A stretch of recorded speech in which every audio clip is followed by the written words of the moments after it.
What is up, everyone? Welcome to Plastic Arts Podcast, a show where we break down the video game news of the week. My name is Fonzie, joined by my co-host, Gavaroni Jones. Gavin, we're celebrating a year's worth of gaming news, breaking shit down, talking about games. How you been? I've been good. It's it's been Christmas. It's been Christmas. It is now not Christmas. Nice seeing the family, but also nice now that they're going away. That was my social batteries were fully drained every night. Right. But I'm excited. And you had a good Christmas, you said? Good Crimbus. We hung out. Merry Chrysler. And we usually hang out at my Grams. There was a family squabble where we ended up going to one of my aunts. Oh, shit. And it worked out. It was fine, but it was a little different this year. But we still ate food, opened presents, the whole shebang. But it was cool. One of my nephews got a drone, which they proceeded to try and fly inside the house. It was a shit show where they're like in my nephew's room, which he shares with his brother. It's this, tiny cell, 6x6, whatever room. And they're trying to like navigate this drone back and forth. They eventually go outside, but it's like too dark and they can't see where it's going. So they brought it inside and it was just falling and breaking. But then and it's kind of ingenious. Break. Well, it's ingenious now where like they have these little barriers that are made to break off to protect the fins. Oh, sure. So you snap them back on, you're good to go. But yeah, that was, and it's very loud. So there's no way you can sneak up on somebody with a drone if you wanted to. You just got me thinking about our high school buddy Andy, who he accidentally smashed more phones than anyone I've ever known in this universe. And I know like the few times he put a case on his phone, like I've seen him drop it and it fucking ejects out of the case and smashes itself. That was kind of the beauty of older phones where when you would drop them, they would shoot out the battery and then the case for the battery goes the other way. But I think that like expelled some inertia where it kind of gave it somewhere for that energy to go. Otherwise, now you drop it and it just shatters. I'd be curious if you're right on that. Like that doesn't sound super implausible. It just seems like they could handle more, damage back then. But although now it's like, these are phones that were like the Motorola Razr, where they're just more bumpy and weird and more moving parts to expel energy. Now it's just a flat, rectangle. So once it flaps on the ground, it's like the energy goes somewhere. So if it's not into the ground, it's into the actual like mirror glass in the front and just shatters there. But I wonder if it needs some kind of like extra bits to just fly off and help it. There we go. Yeah, that's my new phone I'm working on. How big is this drone that they're trying to fly inside? Yeah, it wasn't like you could jump on it or something, but it was about, I would say 8 inches, across, like 10 inches, something like that. Okay. Kind of like a binder, like a school binder, rough size. But it was cool. Size. Yeah. And it was loud, and you could pair it with your phone where you can see what's going on. So it has a camera on there, so you can see the view of it. It was dope. I do, every once in a while look online for them. Like maybe it'd be cool to just have one and just, snoop around. But I don't know. It's a thing you can do, and it looks fun. But it's just, I have enough empty hobbies that just like drain my money and that I don't put enough time in. It's like, That's another one. But yeah. Well, I know we both played a lot of games this week. Did you watch any movies? Maybe some Christmas time stuff? I didn't. That good stuff. I missed Die Hard. That should be the canonical main Christmas movie that everyone should watch. That Christmas is based on. So I didn't watch my Die Hard, but we did watch Matrix together. Yeah, we huddled in a blankie and watched it together. That was oof. I almost walked out. Multiple times. I thought about it, but I lived there, so it was at my house. It's like, where do I go? Just to the bedroom? Like there was that point where we said there's an hour left. Can they pull it out? And in my head, I wasn't even like really entertaining the possibility. Yeah, it's it was rough. And I spent a lot of time like in this past, was it last week? Yeah, the past week, like just trying to figure out the symbolism and the stuff in the movie. I've watched plenty of breakdowns and stuff on it. Z-Hawk. Good to see you, bud. Looks like frowny face. Yeah, let us know if how you feel about it. But it's weird where it's like a bunch of different directions we can go in the conversation. But I wanted to like it. I really did, and I watched it again. And it just fails on a couple of different parts for me. But it also wasn't fun to watch, which is a big issue. But I think they were trying to, Lana Wachowski was trying to create something different. which I get, because I think if you look at her pedigree of films since then, there's Cloud Atlas, which is like this epic story. It's super long movie, spans different times frames. I was gonna say time zones, but it's like thousands of years apart from each other. There's that. You have them doing Sense8, which was on Netflix. That was so good. That was cool, and they took a lot of chances. It was a different story, right? I think she's focused on story first and like action or set pieces second, which I totally get. But I would argue the first Matrix movie and maybe the second and third blended that story and action together. And I didn't get that with this one. It was a lot more like show, don't tell. There was a decent amount of telling, but they were usually doing something at the same time, driving to a location while pumping his stomach and explaining what's going on. Yep. I don't know. Maybe it has that aspect of in the original... Neo is the fish out of water trying to figure out what's going on. He's the Harry Potter. He's the Luke Skywalker. He's like, what is all this? Yeah. And now he just knows it sort of. Well, they have to explain stuff to him again in the second one, or the fourth one, rather. How do I know this is real? Well, it is. Oh, okay. So Z-Hawk says, came out on my birthday. I was really looking forward to it. I was disappointed. Yeah. Also feel like they were making fun of the movie sequel in the movie to me. So let's touch on that. Start? Yeah. Because there's that meta thing where they're tying it back to this, meta reference of Neo building, spoilers, the Matrix in his new Matrix reboot, which I think was used, and they touch on it, used for the machines use that to like any kind of flashbacks he might have or deja vu, they can tie back to, you did something you made up to kind of keep him in that loop of living in this world because he creates this game.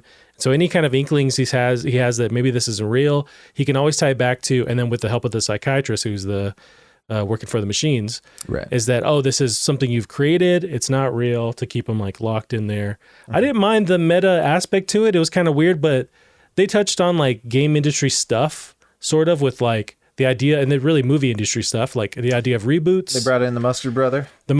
And they have that deal with Epic for some reason, but yeah, he was there. But yeah, they reference like, and it's really tied to movies, but like when you go to reboot something, what do audiences want?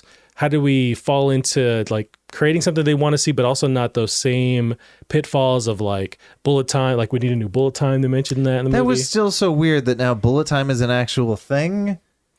I don't. Well, I mean, in this world it is like after they kind of created that in the Matrix, the first Matrix, that became something that every movie that was action-y tried to replicate. And really every movie did. Right. If you look at like the first Resident Evil movie, they have those slow down times because it's cool. It's like the Matrix really created, here's now what's cool. And then everybody tried to replicate that. Right. But I mean, it's just weird that they're like, like in this, the bullet time is now an actual mechanic in this universe. Whereas beforehand, it's just, I don't know, it's just the camera moved real quick and did a thing. And so this is different, like, I see what you mean with that. Insanity. They don't go into depths, but you could explain that away by saying that when Neo makes his game, he creates some kind of bullet time thing for the gamer, for the viewer to experience. And so them going back to making a new entry in that game, say we need that iconic thing, which really when we watch the real movies is like, we know that iconic thing, but I guess as players of the game in the fictional universe, they experience that too.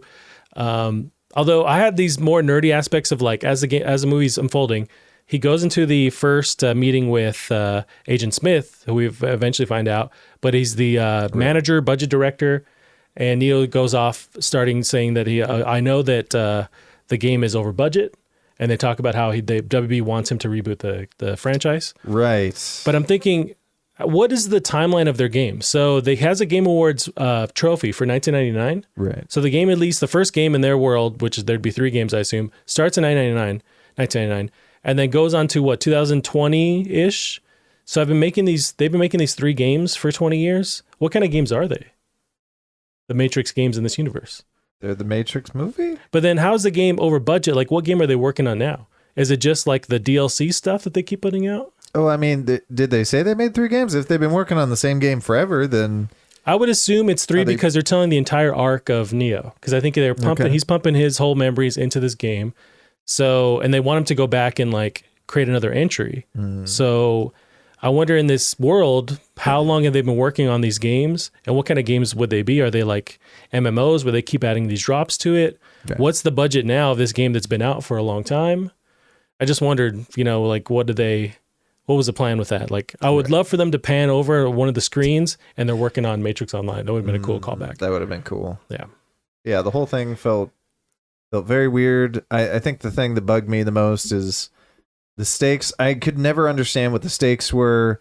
The core mechanic of like we had to rescue Neo and then Trinity, but else do we? What happens if one die? If they both die, does the Matrix die, or do they just die? They said that it's a new Matrix where they treat the people worse because they find that more believable, which I like that concept. That seems real. Yeah, it's commentary on life now. Like that's what the first Matrix was with control aspects going on. I get it. You know, I think I understood at least that there is these consequences of Neo and Trinity are so important now to this new Matrix. It's built on them. And Neil Patrick Harris explains, like, we found we could siphon so much energy from both of them if they were around each other, sort of close, but never able to like connect with each other. Right. There's so much pain that's caused, and they could use more energy. And this whole new Matrix was built on them. Mm-hmm. So I think they kind of explained it there to give them some credit, and where if one of them does die, then you lose that 50% of the power of this new Matrix, which then, spoilers, gives them the power they have at the very end, where because this Matrix is literally built on top of them, they have more control to recode and decode aspects of it and control it how they want. Okay. Yeah, at least to like, that's what they were trying to say, but it's arguable like whether audiences understood. I would love to see like people walking out of this movie in the theaters, because we watch this at home, right? Where we could like talk shit and be like, okay, and like try and decipher stuff as we're going on. Mm-hmm. But like, imagine watching this in the movie or in the theaters as a fan, but also as not a fan who just watching to jump into Matrix 4. Like, and how would you?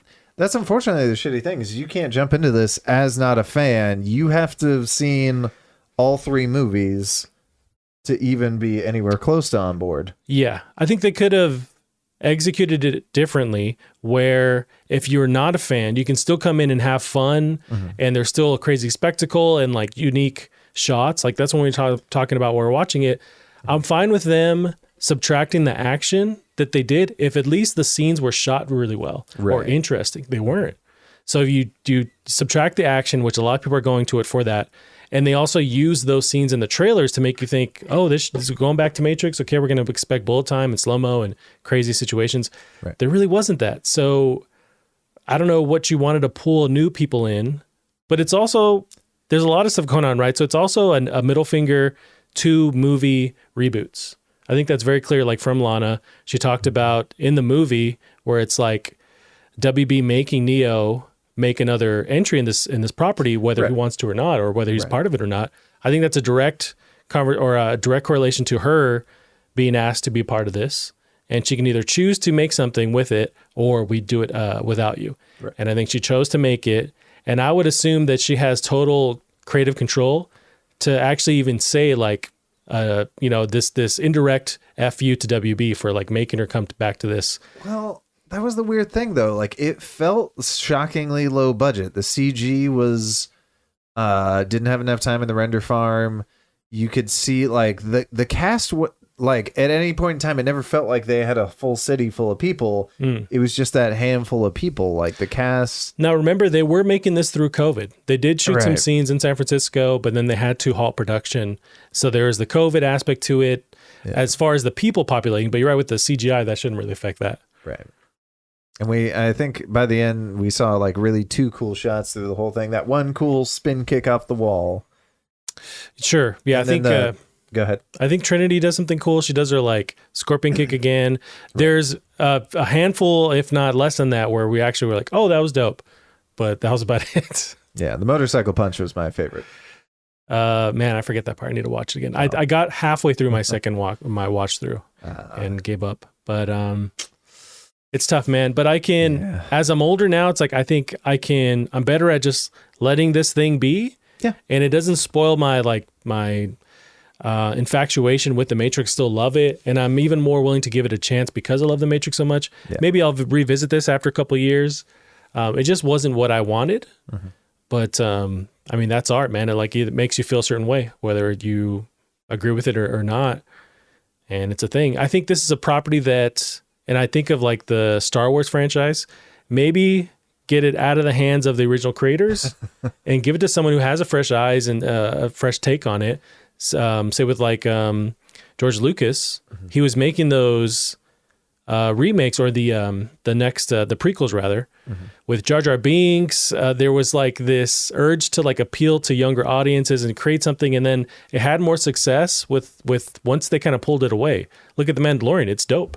It doesn't have any connection to those original. I mean, it has connection to those original creators, but not in the way that like George Lucas is on set managing stuff.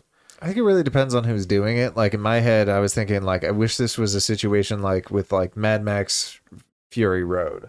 Sure. Where it's the master coming back and, you know, making something new. You don't have to have seen the original. It's still fantastic. But we didn't quite give that. We'll just give that guy control the next movie. Yeah.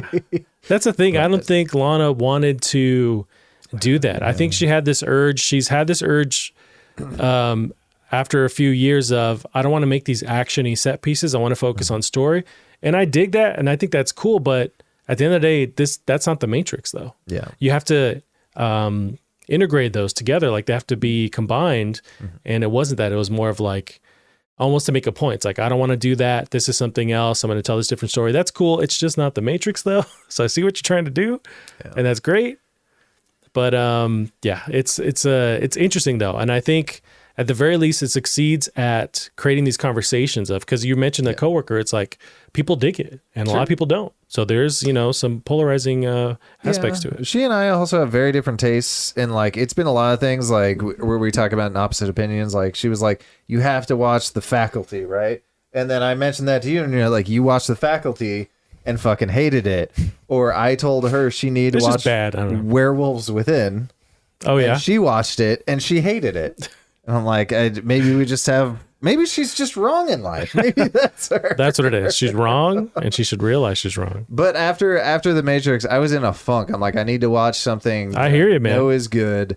So based on your suggestion, I watched T2. And man, that movie is it's pretty damn scary. Like just from this nonstop enemy. They barely get away every time until the end. He's the best sci-fi action villain. He might be the best one ever. I mean, I forget the name of that actor. He's so good at just creating this like ominous, unstoppable force. He feels like a robot where he just doesn't care. And he's running at you like he does the tuck in the arms run. Yes, he does. Where it's like, you know, he's coming for you. When they're serious when they do that. When they tuck it in. Oh boy. When you see that, you know he's not running from something. You know he's hunting. No, and your fear propels him more. And I love the thing too, and I've heard this argument about like bad special effects, and I feel like this is appropriate with The Matrix. Is like, if the special effects are a little under budget, they're a little bad. If the story is good enough, you do not give a shit. So like the scene early on where I think it's the first time he gets shot, with the cool lever action shotgun. And they do the half head thing where he's kind of like, oh. I thought that was later, but this is like in the mall, and clearly he's just got 3 pieces of tinfoil on his chest. Yeah. But that scene is so awesome. Who cares? Yeah. No one gives a shit. Yeah. No, you're right. You can bridge those gaps by the story being so cool, and the acting being so good. You're right. And that was I even though those parts are funny, I always respect more that they did the practical effects. Because if you look at the newer Terminator, they try with this newer guy to have that same kind of fear, but even then, just like the effects, it's all CG overlaid, and I get it. That's how it works now, but it just kind of extends more when it's done practical and has a bit more legs to it. That one is, I mean, like a perfect sci-fi action movie. It's got to be my favorite one. Although it's that one and The Matrix, they're both there. We rewatched The Matrix again recently, and still holds up. Still so dope. For what maybe it lacks in some of the crazy action set pieces that T2 has, I think the shots are just more interesting in Matrix. So they kind of balance out where it's like those shots are really cool. Everything could be a poster. T2's action sequences are crazier than the Matrix action sequences? Yeah, arguably. I mean, you have the...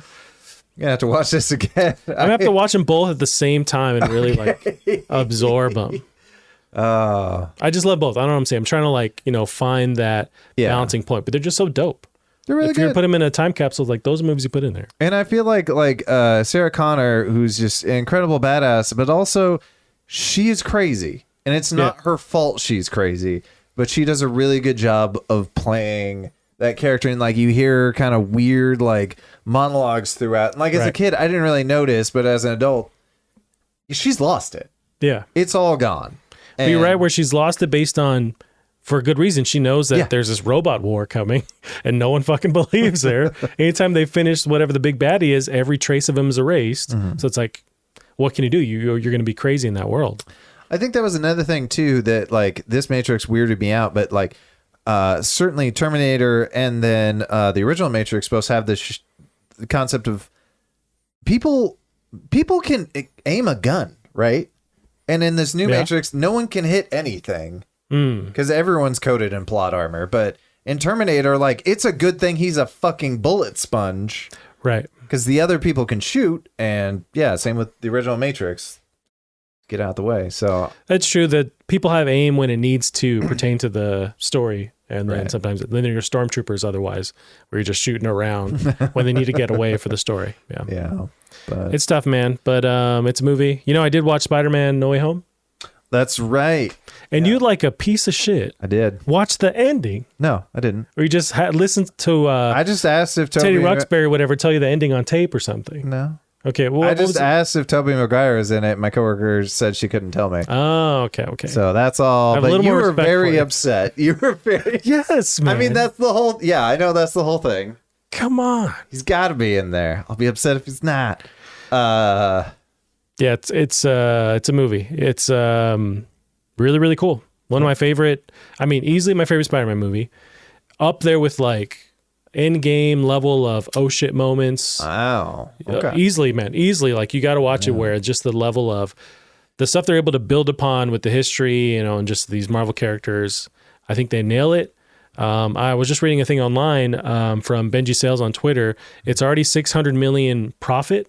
It's reaching $1 billion sales total already, but it's 600 million net profit. So it's easily on its way to like succeed.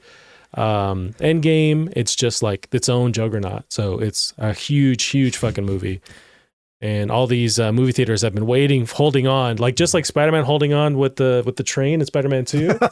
They've been waiting for this movie to come back to just give them some strength. And he did it. They did it. It's nuts. Oh, buddy. Speaking of, and I do need to watch these movies. I've yet to see Tom Holland Spider-Man.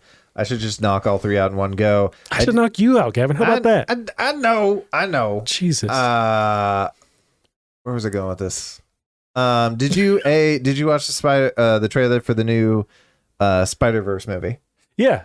Looks fucking dope. I love the first one. Can't wait. I think the first one is an absolute perfect movie. Every shot, every soundtrack choice, every voice, everything is perfect about this movie. I can only hope for the next one. But the other trailer, I know you want to watch it with me. I don't know if you've already watched it yet, but the what is it called? Like the Unbearable Weight of Incredible Talent or whatever. The new with the Nick Cage. Oh yeah, I haven't seen it. I'll pull it up, buddy. And that's the thing with Nick Cage. You're either getting greatness or you're getting garbage. Either way, he's living his best life where he picks exactly the movies he wants to play. What's the name of the movie again? I looked up Nick Cage. I have no clue. You can throw him in everything. Just go ahead and throw him in everything. Yeah.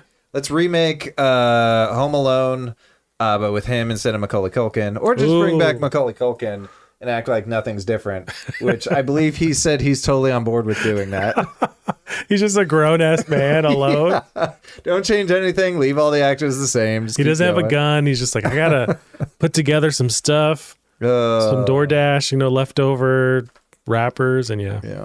There was one other movie I did watch for Christmas. Well, two, actually. I watched... you gotta watch fucking Jingle All the Way. That's my Christmas go-to. I fucked up. I did not watch it, but you're right. And I have never until this year realized that the kid is Anakin Skywalker. Oh, really? Yeah. Whoa. I've seen this 1,000 times. I should have noticed. He's coming back for some kind of Star Wars Disney show. Really? Yeah. Good. Whoever plays... Who's the mentor of Darth Vader? Or like who trains Anakin? That dude. I'm blanking on his name. But anyways, he's coming back to that show. I don't think he acts a bunch lately, but yeah, he's coming back. And then Muppet Christmas Carol, which fuck that it's awesome. It's also scary. Oh sure. Why is it scary though? I don't think I've It's just like they're kind of, some of the puppets look fucked up. Okay.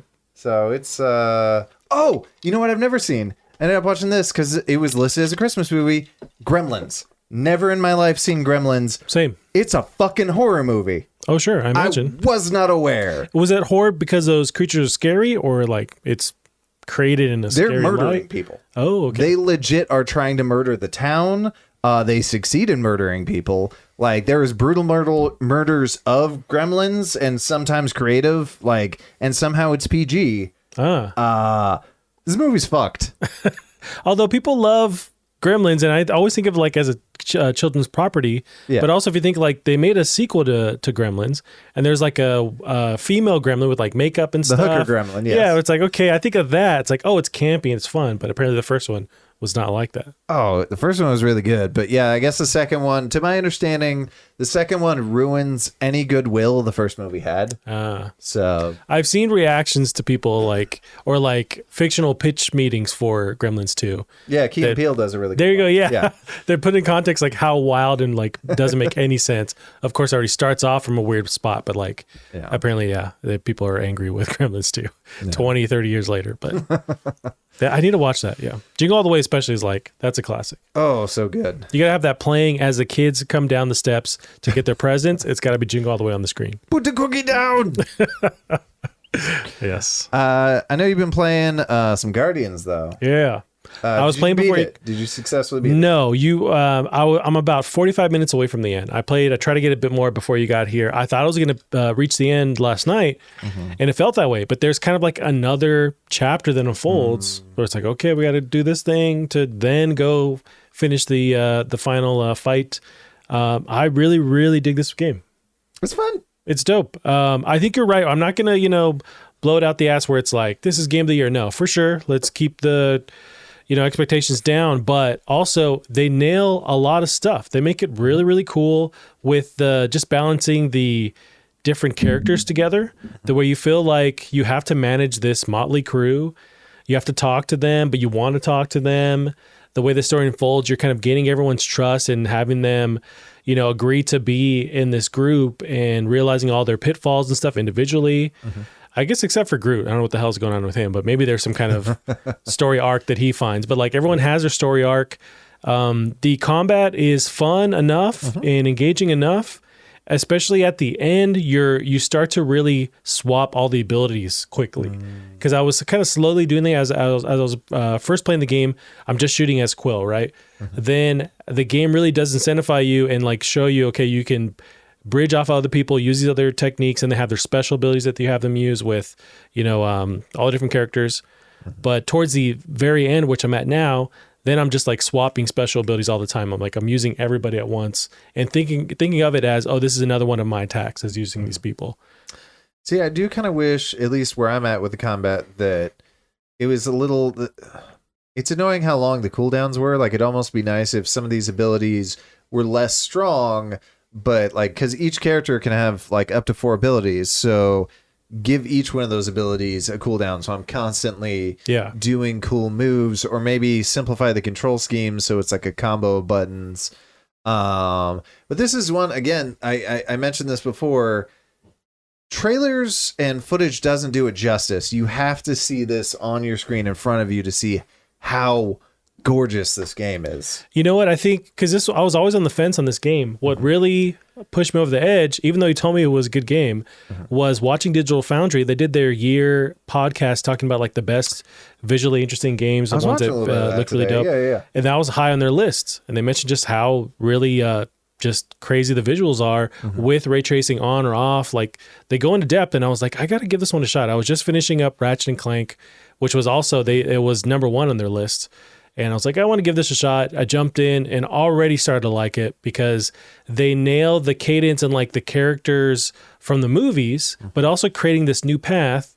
And not like, I haven't played Avengers, right? But they almost tried to get too close to the movie characters, but also not doing it at all. They just followed this correct path of, having this same influence, but doing something different with it. Mm-hmm. And I like that. It's clearly a little bit different plot. Like Quill's story is quite a bit different than it is in the movies, so that gives you a little bit like trying to figure things out. Yeah. Rocket is clearly in a different place with you at this point. Yeah. Than he is in the movies. I really like that. I understand it's different. I also really like the story with the mom.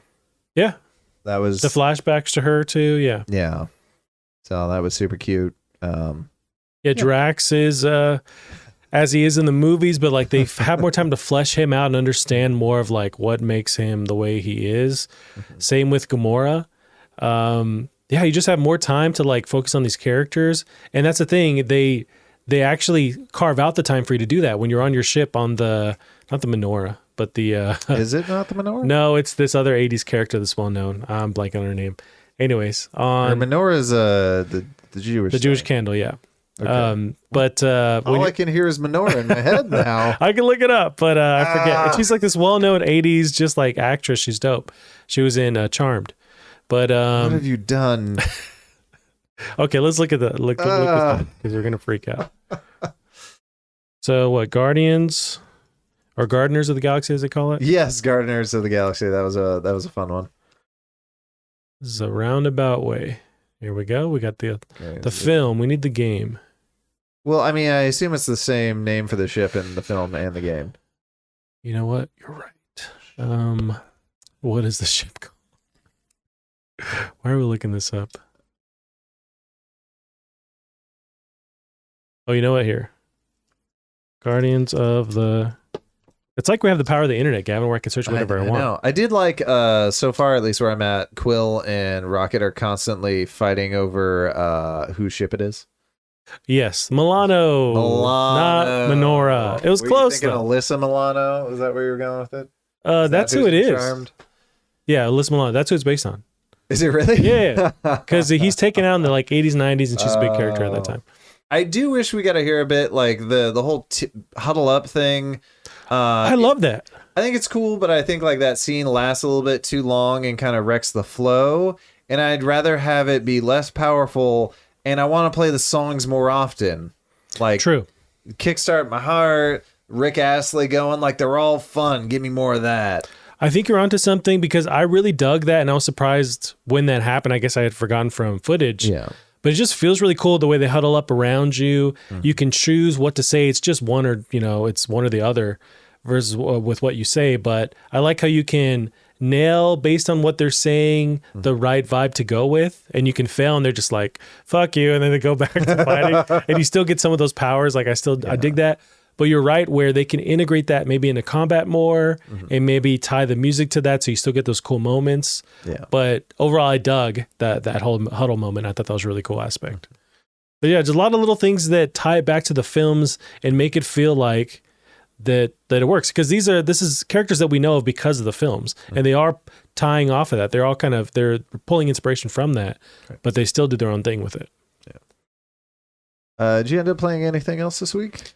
Finished. So I'm almost finished Guardians. I did finish Halo Infinite campaign. Oh, that's right. Because we haven't done a podcast in 2 weeks. Yeah, good old Infinite. Now you had 2 weeks. How much time you put away with Halo Infinite campaign?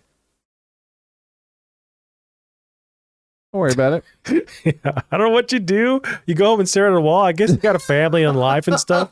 But come on, man. I finished it, and it's a good... Well, I mean, you could plow through this thing, and I tried to stay and pick off parts of the map so that I didn't unfold the campaign like right away. But I'd spent a good 30-ish hours with it. There's still some things I could find, like there's skulls that I don't know where the fuck you find them, but they're in there. A lot of little trinkets and things you can collect. I really dug it. It was very, very good. There was maybe some stuff with the story that, I mean, I dug the story. There's a lot of, that's one big complaint.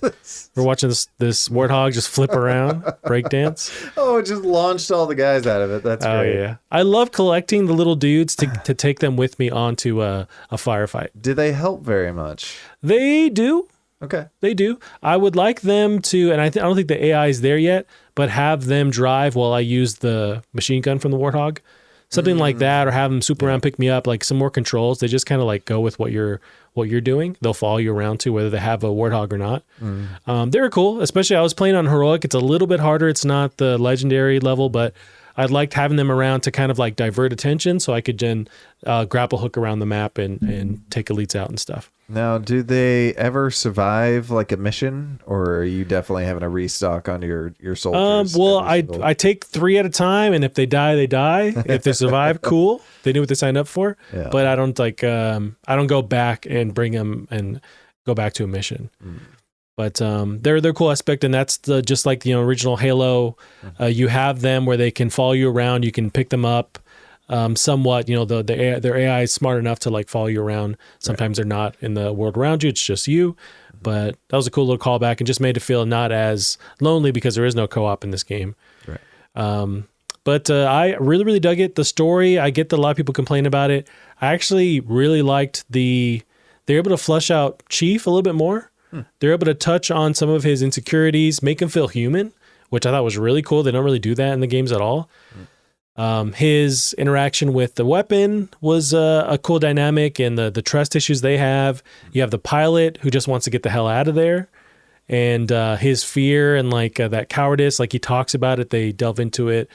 And when they're all together, they all kind of bounce off each other. It's really cool. I actually dug the story a lot. They don't really explain what's going to happen next or how the story unfolds. Like beyond this, there's still a lot of questions. But I dug it. It's a good like reboot for this franchise while still staying in this universe.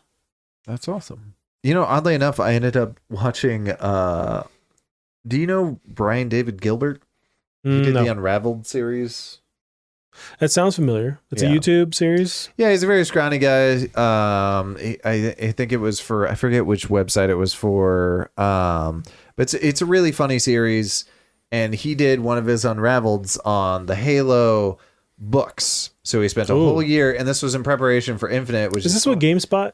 I think it was on GameSpot. Yeah, I've seen that YouTube thumbnail. I haven't watched it. Yeah, this one was interesting, and he did it in preparation for Halo Infinite launch, which is funny because it got delayed by a full year. Right, because that's a year. I remember seeing the date on that video. It's from a year ago. Yeah. So it was really interesting watching that again. Apparently, I forgot the whole thing. But like some of these books, like there'll be trilogies in there. They're written by some serious science fiction writers. Yeah. And they really go with his universe. And that's the one thing he brings up is there's a rumor of one of the guys for the show, which I assume is now confirmed. We also now know that they are taking this show seriously. But he was saying one of these guys is just like a one-off short story. And that's what they're basing it off of. But they have a lot of room to grow. I think Eric Nyland was one of the big writers for the first 3, I want to say, but they've created a bunch of books off of since then. But one of the original creators of Halo, he worked on with Bungie at the time. He's the one who left and came back, and he's still part of the team now. He's Bungie or 343? At 343 now. He wrote a Halo book, and I forget which one it was, but I didn't realize that. Ryan McCaffrey from IGN did a sit-down thing right before the release of the Infinite campaign, and they talked about how he wrote a fucking Halo book. Oh, wow. And he's like a accomplished writer, but also part of the dev team. But those books are dope, and there's tons of stuff that I've missed from those books. But I love that they're bringing those same people on board for that TV show, right? Because it's a big thing, and I'm hoping they have the budget behind it also, because it does demand that same kind of budget. I mean, there's a lot of crazy stuff that's happening, so it has to reach that level, but also delve into the story. And I always found those stories interesting. Like I read those first 3 or 4 books because it was really cool. They kidnapped kids and cloned them, and then basically did tests on them and like genetically altered their DNA so they're super soldiers, whether they want to do that or not. Then you had that was only to fight just this like human civil war that was happening between planets. Right. Yeah. Before the Covenant even comes into play, and they're like, oh shit, the Covenant. And that was an interesting thing he brought up about the story, is just like it felt like it was going to be like, oh, humans are the bad guys all along. And the story definitely should have gone in that direction. And then it was like, nah, whatever. It's aliens. They're bad. That's true, because they could, and they touch on it lightly, but... fuck is this gun? Yeah, it's a turret, I want to say. I'm seeing so many things that, like, I really haven't watched that much of the campaign, but I'm seeing this ridiculous fucking jet engine gun, this cool ass drilling machine, laser drilling machine, as the center of the battlefield, which looks cool. And then it looks like your grappling hook has been electrified, so that seems super cool. And I can only assume there's going to be a mini boss here in a little bit. Man, this looks like a fun ass level.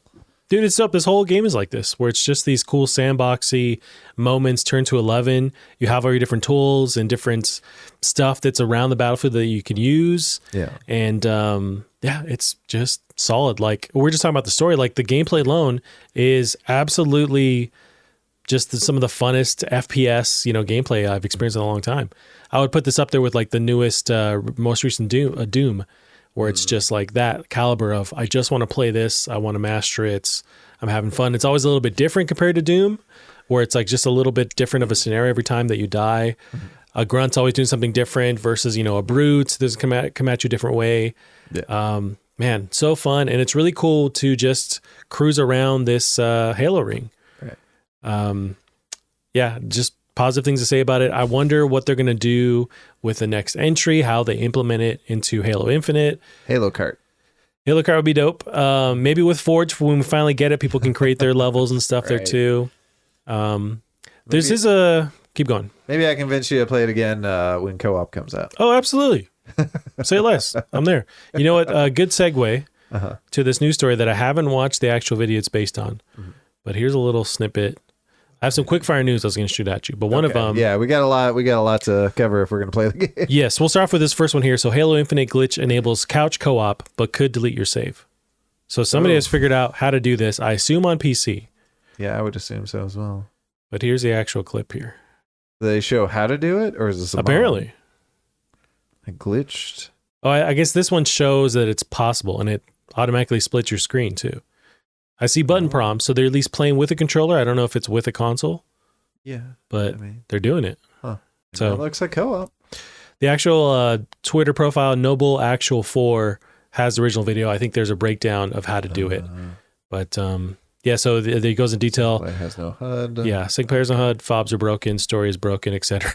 But it's possible. It's there. I think that's why they're still working on it and fixing out the bugs. But gotcha. It is possible. But yeah, they were projecting like May-ish, I want to say, for the co-op in Forge. So it's going to be a minute to wait. But yeah, I'm definitely down to jump in again. Okay. Do you think you're going to put it off till then to play it or what? I'm just playing so much else stuff. Like I've been playing, I somehow got sucked back into Space Marine 1. Because that used to be my, like, I've had a bad day game, and I had a really bad day. And I popped in Space Marine 1. I don't think I've actually looked at gameplay. I've just seen their like CG cutscenes and always look cool. I mean, it's definitely 360. No, it is definitely 360. I do remember seeing it's that era because it's almost 10 years from this new announcement from the original, right? But the thing, and I don't know if I mentioned this last time I talked about it. This is a good point to jump in. But it has, with the health bar, I've only seen one other game do this where... So you have that golden thing around the health bar on top. Yeah. And so when you're being shot, it hits the gold right first, and it being shot while you have your that shield does significantly less damage to that shield, but once that's gone, ranged attacks do a ton. Oh, okay. Whereas if you get meleeed, it'll just rip through your golden shield, but it does a lot less to your red. So that means you're really having to constantly bounce back and forth. You'll be in the midst of a fight with like 30 orcs, and you got some guys on the outside taking pot shots. You have to handle the entire fight. And then you have these two teammates in here. They're actually going into the battle with you, dealing damage, like putting up a fight as well. It is just... bloody and fun, and you were just tearing through. Like as I was playing it, it was making me think how much I need to get back to the Ascent, because that is also a similar game where you're just being hit with shit left and right, and you have to deal with it. Yeah. And that's this, or like you're constantly in the bottom left is your super, which is sort of like that God of War rage mode, and they really want you to be using that as a resource as well. You usually have it up, if not every fight, every other fight. And it's just, man, this game is an absolute blast, and you feel like a walking tank. Are the combat interactions a lot of like figuring out who to tackle first, or balancing you absorbing these attacks, you can fight this person and kind of pick people off. Right. Like, yes and no. Like, and that was the thing. Like, it felt like this was sort of the precursor to Doom 2016. But now that I'm playing it again, it's really not, because in Doom, yes, it's prioritize who you're going to fight first. But in this, no, you're fighting everyone at once. Gotcha. Whether they're a mile away from you, right in front of you, you have to take on the whole crowd all at once along with your units. It's pretty crazy. Do you have the remote next to you, Kevin? I do. It just, for some reason, this TV decides to just turn off after a little while, but it's good.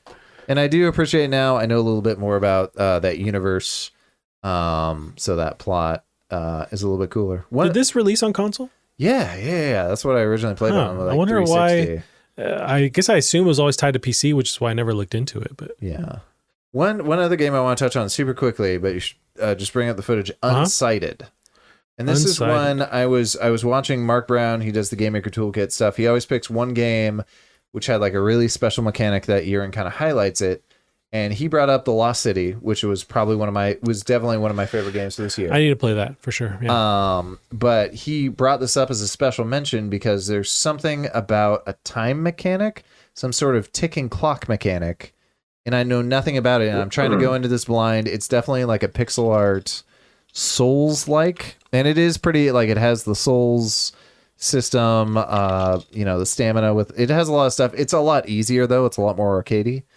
And I do wish the art style, like in video it looks pretty, but like when you're actually playing it, it's not that good looking.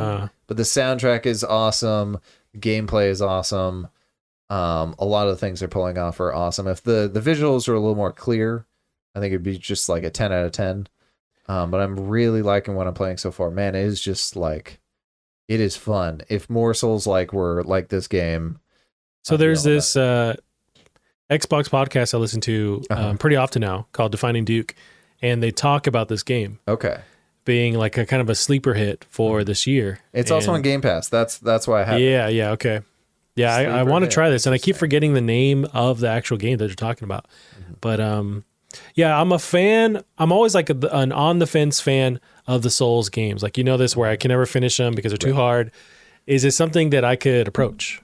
This is like, I've never played one of those, so I don't know the difficulty. I have to assume this is easier. Gotcha.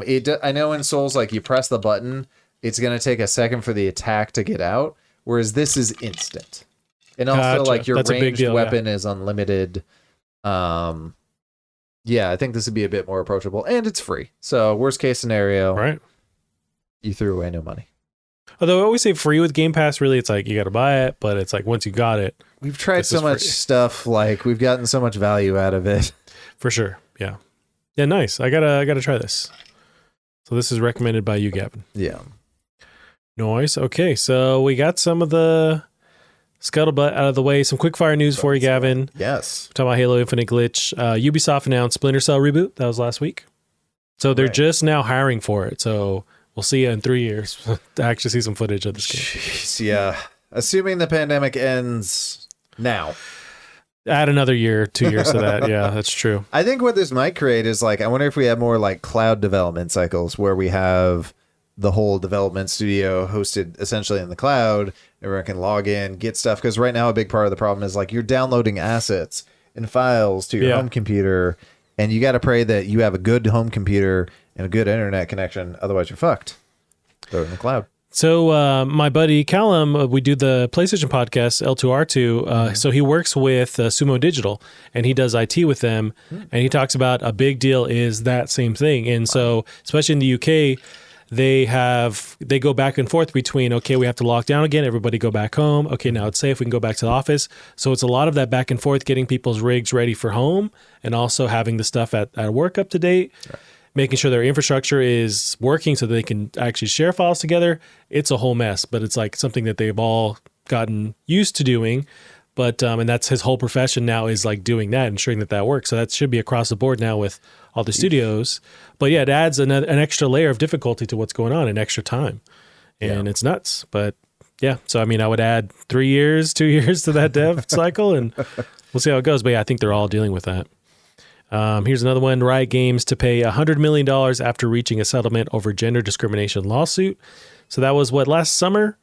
that lawsuit initially started, but the payout has happened today. I'd be curious how many ways that gets split, who gets it. There are details that I didn't pull up that you can go into, but they talk about it's like 1,000 or so people that are involved in that class action lawsuit that get paid. It's actually going directly to the people involved, apparently. So right, which is interesting too with Riot. I thought they had a cool policy where if you get hired there, and within so many days, if you don't like it, they will give you a bonus to leave, which is kind of neat. So they're trying to figure out if you. That seemed like a cool way of preventing some of this stuff, but yeah, I guess if it just ends up all dudes at that point. Yeah. So, yeah, I have no idea, but it seems like it's getting better. Yeah. But we have Final Fantasy 16 delayed 6 months to spring 2022 due to COVID. So people are very excited for that one, but another 6 months. We talked about the whole, going home back to the office. It's going to extend time for these cycles.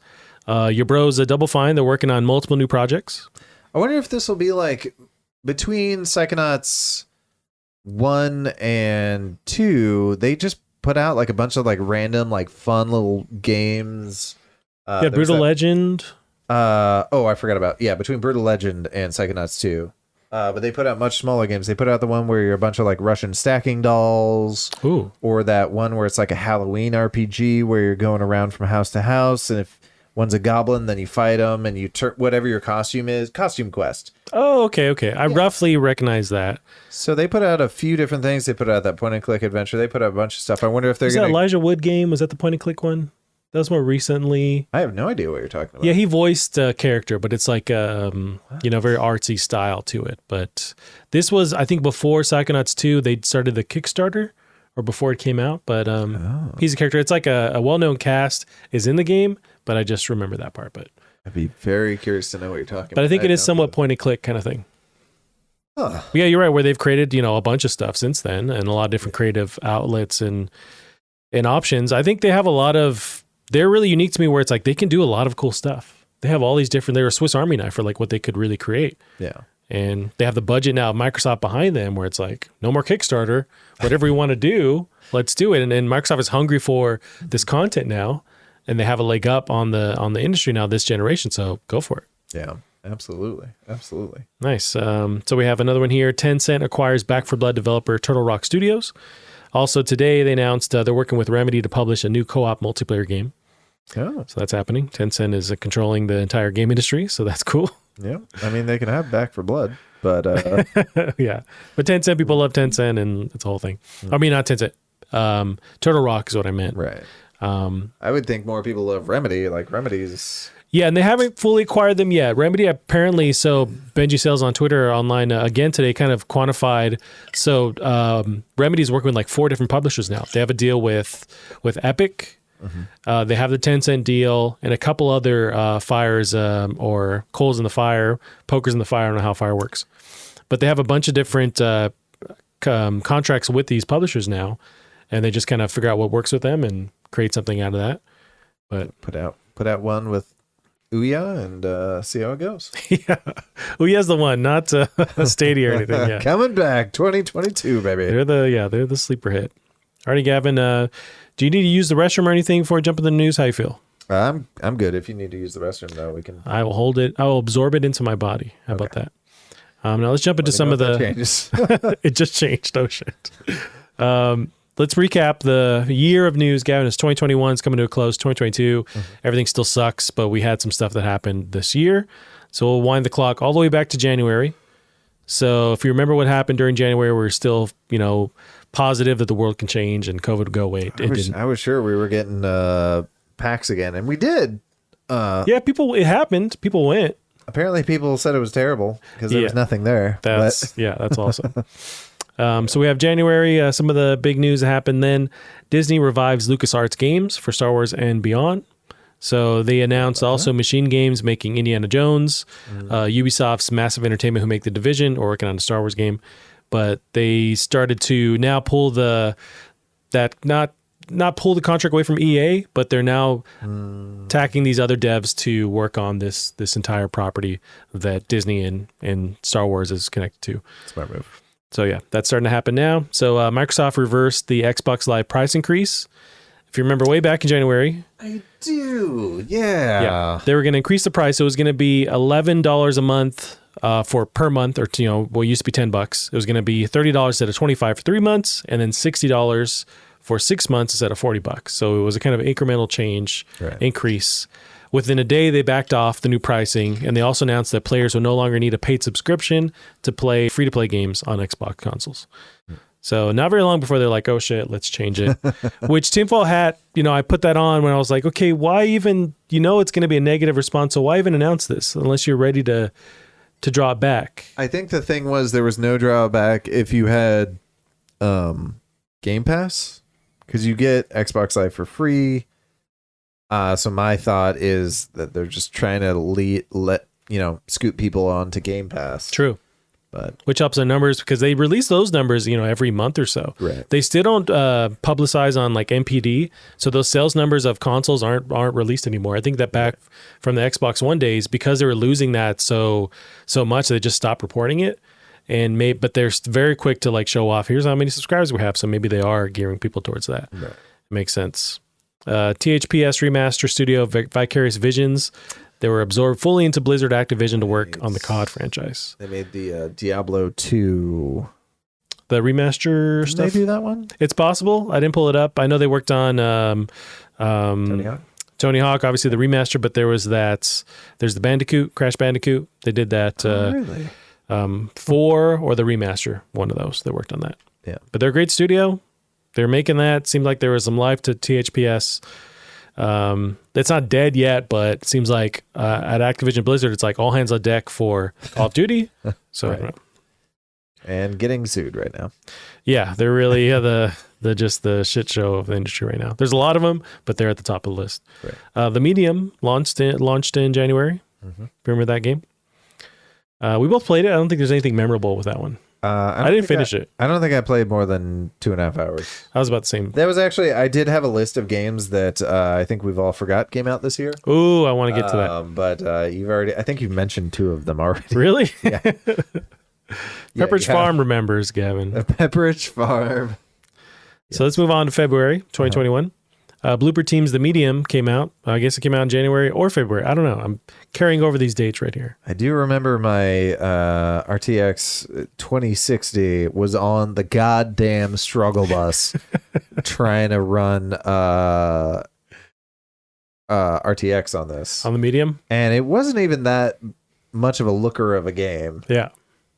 Which is why you needed RTX turned on to make it look decent. I wonder did they already have DLSS at that time? Because that's a thing NVIDIA has that helps you deal with RTX and resolution and performance at the same time. They did. Damn. So and I had even both on, which is crazy because Cyberpunk I can run, well, I wouldn't run on max on my old card, but I could run on decent. Because you, on the 2060. Yeah, on the 2060. Gotcha. Definitely with DLSS. I see. Yeah, that's a big help on PC. So we got to MLB The Show 2021 box art officially revealed the game is coming to Xbox after being a PlayStation exclusive since 2006. That was confirmed. It also was a day one Game Pass launch. So that was huge to have this property that was always on PlayStation now on Xbox. Just another shift in Xbox really taking over this year and kind of setting up this next battle into next gen with PlayStation. We said they were eventually going to start laying down bombs. Yeah.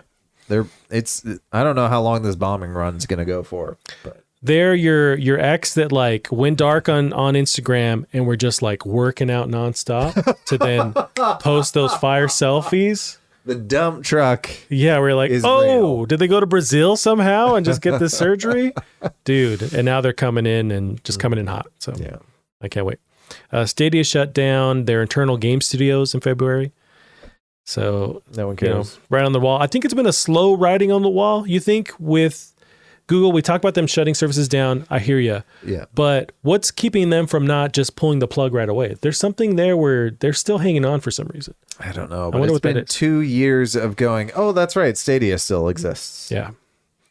It's really tough. But so that was a big nail in the coffin. The Last of Us HBO series revealed the Joel and Ellie casting. So you got Pedro Pascal, Mandalorian, we were just talking about, as Joel, and Bella Ramsey, who's from Game of Thrones, is the role of Ellie. We've since seen some on-set photos and official production stuff they put out, and It seems like it's close to wrapping. I don't know how soon we're going to see this. I'm projecting summertime this year, but I don't know. I would hope so. It feels like things go pretty fast once they've done filmed. And now, whether COVID's happening or not, these production teams seem to have a flow that they can go through, and there's testing and stuff. So I think production is back to normal somewhat. Yeah. So that was first announced in February. Hackers infiltrated CDPR and auctioned personal/game data for a reported $7 million. Yeah. Yeah. I think they leaked like Witcher stuff, CD Cyberpunk stuff. They didn't leak it, but they had it to the highest bidder, and somebody bought it. That's insane. Yeah. And that was just like on top of the shit show that was Cyberpunk, the release. Right. And that's still early on because Cyberpunk released December-ish last year. Mm-hmm. So that was just right there in the shit of it. But yeah. WB Games patented Nemesis system. So that was from the Lord of the Rings games that they made, that Nemesis system people dug. They patented it. Now Nemesis will return in WB's Wonder Woman game, which was revealed at the Game Awards. So that's cool. Also in February, we celebrated 100 episodes by eating hot peppers and playing Overcooked. Wow. I kind of forgot that was last year. Yeah, it doesn't feel like that long ago, or feels like forever ago at the same time. Yeah. But yeah, and those peppers weren't, they were a flash in the pan. It was the skinny red one that fucks with me. And I find like I've gone to restaurants since then and I see that pepper and go, no. No. I know about you. Although I did have a whiskey. It was a clear whiskey infused with that pepper, and then they smoked the whiskey afterwards, and it was so good. Is that where they cover the thing? Yeah, and they get smoke in there with it. Oh yeah, Papa like. Oh, nice. Also in February, Epic bought Fall Guys dev Mediatonic. I forgot about that. Me too. Wow. I haven't seen any change, of them going only PC, and now they're like crushing it with being on Switch, on console, everywhere. Open world Pokemon Arceus revealed for early 2022. I think that's coming out January too. Is it? Yeah. Nice. I was just watching a video, and most of the games coming out next month are pretty forgettable, but that was one of them. Gotcha. I know people are waiting for this open world, Pokemon game, and so I knew it was announced and it was coming at some point, but I just totally forgot when. But that's cool. And also, the graphics look very Switch. Yeah, they look pretty dated. But I think if it's fun and cool, although somehow Zelda, they say hold my beer, and like it looks great still. I think, but it's like a cell shaded. Although the Pokemon game is cell shaded, so I don't know. But one of them has priority. One of them does not. Right. But Elden Ring trailer leaked also in February, showing the first gameplay. Oh, that looks so bad. The trailer leak or like the new gameplay or the trailer leak, I think it was low frame rate. That's true. Yeah. It was just like textures, just real bad, and now it looks great. But. Yeah, it wasn't their best, foot forward, but it was a leak, and also people are so hungry for anything from Elden Ring. Right. They're like, cool, I'll take it. Can I buy that now? But yeah, Super Mario 3D World Bowser's Fury launched in February as well. I've still yet to play that game. Want to play it? If I had it physically, I'd just let you borrow it. That's the hard thing about digital. But as we move on to March, Switch 4K rumors start to pick up at that point from big outlets. Now, back in this time, we thought, anything's possible. We're going to get this cool beefed up Switch Pro. It was not that. It was a Switch OLED, which is the same internals, just a better screen. People were sure on this one. Although, yeah, and I think there's something to that because the Switch Lite rumored for a while, and then it was launched. Right. And I was like, oh, shit, okay, those rumors seem to be legit. They were the same kind of moniker. There was like Bloomberg, these big outlets were following it, saying it's this 4K screen, better internals, and it wasn't. I would just like to say, though, we got all these like leakers, famous leakers on Twitter that, we follow and stuff, but it's just like they get credit when they get it right. Like, do we give them discredit on stuff like this when it's sure thing is what they're saying? And you know what? That is interesting. So some of the outlets that were announcing that was or they were talking about the rumors, reporting on it. Some people on Twitter were leaving comments saying like, hey, what happened? Calling them out on it. And there's also some then that commenter turns into a troll from those media outlets. They're like, oh, they're just like trolling us. But it's like, oh, wait a minute, because you said this was a thing. I guess it's like how much, whether you take it with a grain of salt or not. And I think these outlets are clear. Hey, we're hearing that this is possible, or we're hearing from someone else that this is possible. Right. So we're reporting on it. So it's up to you whether you bet money on it or something, like invested your whole life. So it's, I understand both sides of that, argument, but move on here. So the European and U.S. regulators actually approved Microsoft's $7.5 billion acquisition of Bethesda in March. So later in March, 20 plus Bethesda games were added to Game Pass, with more added since. So it was the first start of that whole connection, that's a new history and future with Bethesda and Microsoft. And Right. it's nuts. And now that's a huge part of why they're a juggernaut right now with Microsoft. Right. But yeah, that started there in March. At least we started to see the actual fruit of it in March. The PSVR 2 controllers revealed by Sony was in March. I don't remember that. Interesting. Yeah, this one, they showed off the controllers, and they're these, Stiffened thongs. stiffened thongs. You're right, just like crusty old thongs you'd find that have still hold their shape. But they look like the Oculus controllers, the way they encompass your hand. Yeah. But they're just a bit different. But yeah. We got that. That's really all we got in 2021. The controllers, I think there's been some news on the haptic feedback with the controllers. So they're adding stuff from the DualSense into these controllers to help with like immersion and stuff. We don't have a lot of details on the screen yet, so we're hoping next year. And Sony was very clear about that. They said, hey, this year, we're not going to show you anything. Here's some controllers. Fuck off. We'll see you in a year. And they are following that mantra. Right. Which is fine. Sony bought a fighting tournament, Evo. Oh, I forgot that happened. That was in March, yeah. Yeah. We'll see some ripples of that next year, I'm sure. Now, they launched Evo Online months Right. after that, right? And it seemed to continue, so. Yeah. But we'll see if there's any negative effects. PlayStation 3 and PS Vita online stores closed for good. That was announced in March. They closed in the summertime. Oh, yo. Oh, no, yes. Now, It Takes Two, released in March 26. That was Game Awards Game of the Year. Yeah. Yeah. Yeah. That's when we started playing that game, too, and I think it took us a good 8 months to finally finish it. It was at least 2 months. And there's a possibly gap. 3. So a lot of these stories I mined from our previous podcasts, and I keep those docs. And there's a good 2 months was like, oh, there's no docs here because we were playing It Takes Two for so long. But then I just filled in the gaps. But It was not as short as I was expecting. no, which is great. But it's like, yeah, it takes a while. Did you watch any of that thing today on? No, the Game Maker's Toolkit. I need to. It's on my list of stuff. No worries. Once I finish Game of Thrones and Witcher, and then I'll get to it. Dude, the new Witcher. I'm on the final episode. Liking it? It's a lot slower than season 1. Oh. But like when the action does get there, it fucking shows up. I've heard episode 1, season 2 is like really nuts. This was, again, Benji Sales on Twitter. I was following him, commenting on, like, he just started watching the new season. And he thought that first episode was like a banger. Apparently, I've completely forgotten what happened. Okay. I don't know if Cavill whips his dick out or something, but Yeah. I'm on board. That's all I got to say, and I'm watching. Fighting monsters with his dick. The sword gets thrown somewhere else. He's like, this is all I got. This or the chin. And so he's just fighting people with his chin up. He cocks his. Yeah, literally. Alrighty, Gavin. Back to the news and review for the 2021 year. So March 31st was the day Mario dies, as Nintendo pulled Mario 3D All-Stars from Nintendo Marketplace. Oh, I forgot about that. Yeah. And they announced that months in advance, but for some reason they pulled it from the digital marketplace. You can still find the disc. You can buy it, like I just checked online, but it's no longer something you can download for whatever reason. But they declared that day the day that Mario dies. Trying to pull a Disney. Pretty much, yeah. Put it into the vault, bring it back out again. Yeah. Apex Legends came to Switch in March. I can't believe that can run on that thing. Right. I think they were 30 frames, but still, it runs. Yeah. And it's like, you got to Switch. What do you want, man? It runs. We're on to April here, 2021. Bloomberg reports The Last of Us 2 remake for PS5 in development at Naughty Dog. And this was kind of a leak by Bloomberg, and Jason Schreier talked about how there was another team tasked with working on either a remake of The Last of Us or Uncharted, or remaster it rather. Right.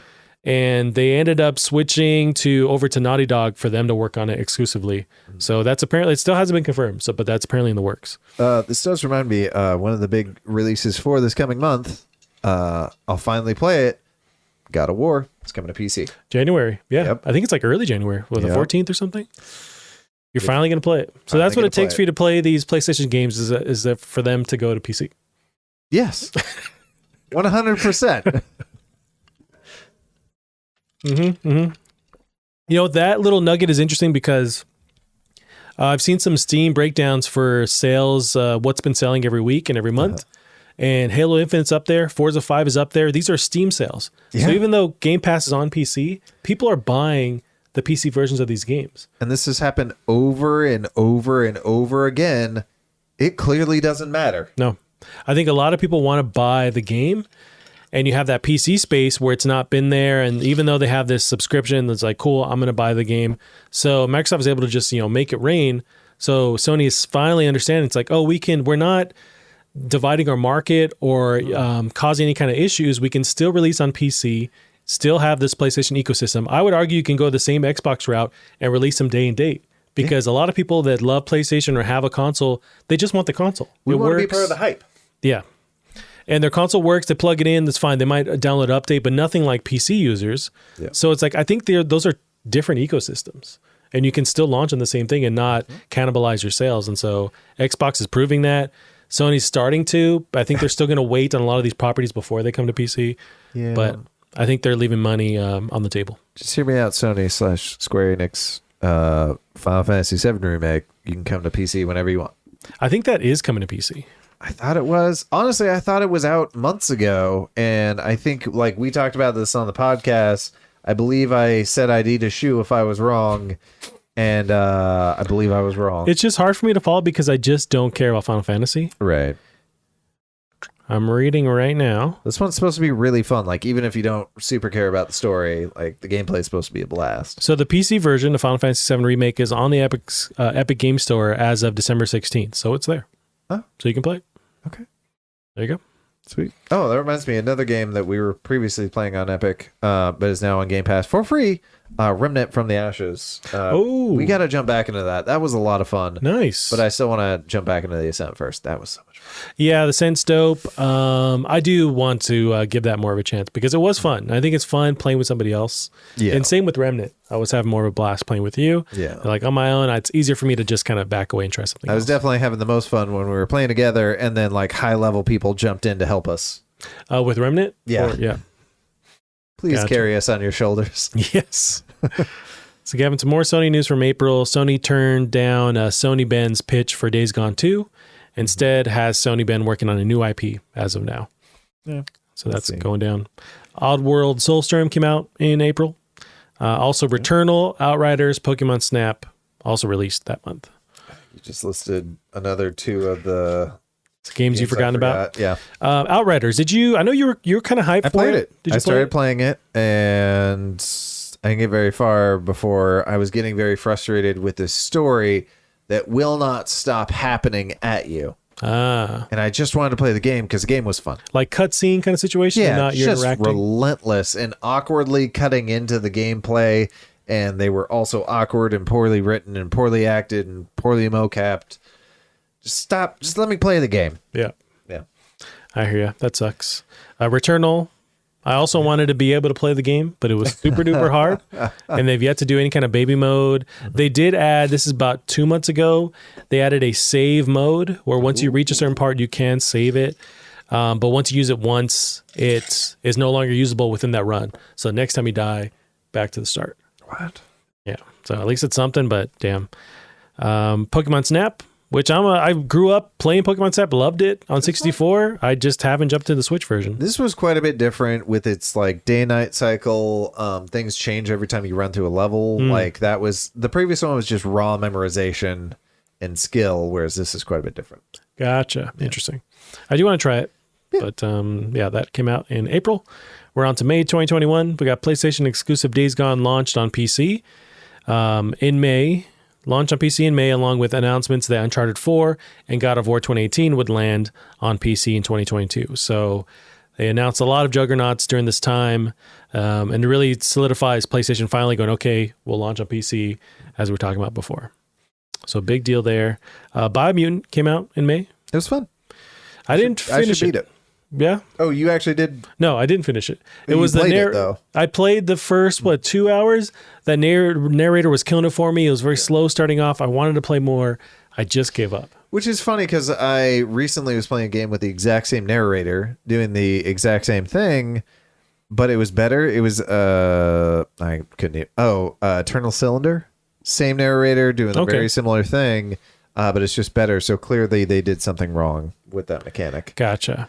I know after the first couple weeks, they adjusted something to the narration where you could either skip it or they muted it. Yeah, something like that. Yeah. So that's good, but at some point I'll go back to that. But man, when I finally had that on my 3080 with everything maxed, oh yeah, it's a looker for sure. Oh, right. So we got on to June 2021. We had E3 2021 revealed. So they revealed some stuff here. Starfield got a date, November 22nd, 2022. Metroid Dread was revealed. I didn't realize it was revealed and launched in the same year. That's crazy. For Starfield? Metroid Dread. Oh, yeah. Yeah, showed off, and then holiday season, we got it. Oh. I'm thinking it is. I could be wrong. Xbox mini fridge was revealed there. Started off as a meme, and then it came a thing, and then holiday season, we actually got production from that. Isn't it like $400? It's $100. If you can find it, retail $100, but people are eBaying it up for more than that. Right. There's the first Halo multiplayer flight in June, getting us a taste of where Halo multiplayer was going to be. Breath of the Wild 2 got a new gameplay teaser in June. That was dope. I'm still riding that high. I want to see more Breath of the Wild. I played Breath of the Wild again this year because I just love that game. And I'm just I played from start to finish, at least with the campaign, alone. But love that game. So good. Mario Golf Super Rush came out in June, as did Ratchet & Clank Rift Apart and Chivalry 2. I need to play me some Chivalry 2. I want you to play Ratchet & Clank, man. That's one where it's such a great show-off for the PS5, but also a lot of that tech they're using can still work on PC. It could also just like elevate that, everything they're able to accomplish with the visuals and the loading. It's like let PC players have that and then use like a 3090 and everything tricked out where they can really crank it up to 11. Like that'd be dope. Didn't you and Callum play all the Ratchet and Clank games in anticipation? We started playing and we didn't get through all of them because there was a bunch. Right. But we started playing a couple of the well-known ones and they're just solid games. Like they're still fun. This is PS2, PS3 era. Still blast. The shooting mechanics. Insomniac's known for their really innovative like guns that they create in this world and any game that they make. They're just fun to play, super tight mechanics and platforming, and just really cute and fun too. It's like they're great at Spider-Man and even Resistance, but like there's something special about what they do with Ratchet. And I don't think they get enough credit for pushing each console to its limit with what they're doing. Yeah. Like, the point at which they started looking like Pixar movies was very early on. Right. Even the last Ratchet that was on PS4, which is kind of like a spiritual reboot or even a reboot on its own, that one looked already Pixar level, and that's PS4. Mm-hmm. And so, they're just, anything they put out now, it's like, give it to Insomniac or whatever hardware that comes out, give it to Insomniac to just absolutely drain any power from it and see what's possible. Right. Yeah, they're just nuts over there. Go on to July 2021, Nintendo Switch OLED was revealed. That was the Switch 4K rumors, turned into Switch OLED, so it's kind of a... But we got Valve Steam Deck was revealed. Which is an awesome unit, too. Yeah. Like, worst comes to worst, unlike the Ouya, at the end of the day, you can just use this thing as a PC. How dare you compare them in any way, shape, or form? One's like a cell phone chip that they just put a box around. It is, but like this is the thing. Like I'm halfway tempted to have my boss buy me one of these because you cannot buy a laptop with these specs for this price. That's very true. Yeah, the actual like core amount of hardware that you're getting there is nuts. And you can still run Linux on it, or I think they said you could run Windows on there too. Yeah. And so you could turn this into this, just a PC that does whatever you want. You have all these different ports going on. You totally can do that. Yeah. Especially in a world right now where we don't have these graphics cards, it's cheaper to go this route and get equal performance. Yeah, and it can run Control. This thing can run Control. Yeah. What the hell? Right. And that was pushed back to some point 2022. I know it was supposed to be holiday season. I think it's early 2022 now. But it's not that far along, but it is a bit further down. California sued gaming giant Activision Blizzard over unequal pay, sexual harassment. That was in July. We'll see how that turns out for him. Yeah. And the hits keep coming. You have Bobby Kotick, who doesn't want to step down. Yeah. He's the president, CEO over at Activision. I know he's actually accused of some of the same stuff, but he was publicly saying recently, he's like, I won't step down until I can fix the problem. Right. But homeboy, you're the problem. Like, you're part of it. So how's that going to work? Anyways, that's still unfolding in real time. We got Dead Space remake was confirmed in July. Yeah, they showed off some nasty looking tech details on this sucker. It is going to be gross. I can't wait. I can't wait. I say, take a breath. Don't, go media blackout for a year from now. Next Game Awards, show us like some dope little intro deal, like maybe even not even gameplay, just some more concepts. After a year, I'd expect something maybe closer to gameplay, but I just want to give them the time they need to work on that because cannot wait. Back in July, Amazon's super popular MMO New World was bricking 3090s. That's right. I think they've since fixed it, I assume. Yeah, and that game has been killing it. I have at least one coworker who's playing it, and he was trying to get me to play it. Yeah. Even though I have no interest in MMOs, but a lot of people are still on this game. Yeah, apparently it's really good. People that love that kind of style gameplay love this game. Yeah. And I know one of the big hardware manufacturers for graphics cards was replacing 3090s if they can be proven it was part of that. Was definitely part of that. So that's cool at least. So also in July, Death's Door came out. I need to beat that. Same here. I think it's still on Game Pass. Forgotten City, which I really want to play. So good. Yeah, I know you're telling me it's awesome. The Ascent, which we were just talking about. So some bangers in July for sure. And Ascent and Death's Door, and I think Forgotten City, all on Game Pass. I know Ascent, Forgotten I know Death's Door. may have just gone on there. I think that was more recent because I know it's there now. Right. I don't know if Death's Door is, but definitely Forgotten City and The Ascent. I know they launched with Death's Door. They launched there because I played on my back then the Xbox One X. Okay. So a lot of these are game of the year potential. They're in that conversation. Game Pass day date. Yeah. Nuts. Moving on to August, we got Psychonauts 2 launched, which you played, dug it a lot. 12 Minutes, which I really dug too. Right. Axiom Verge 2, I brought that in because it was such a huge first entry.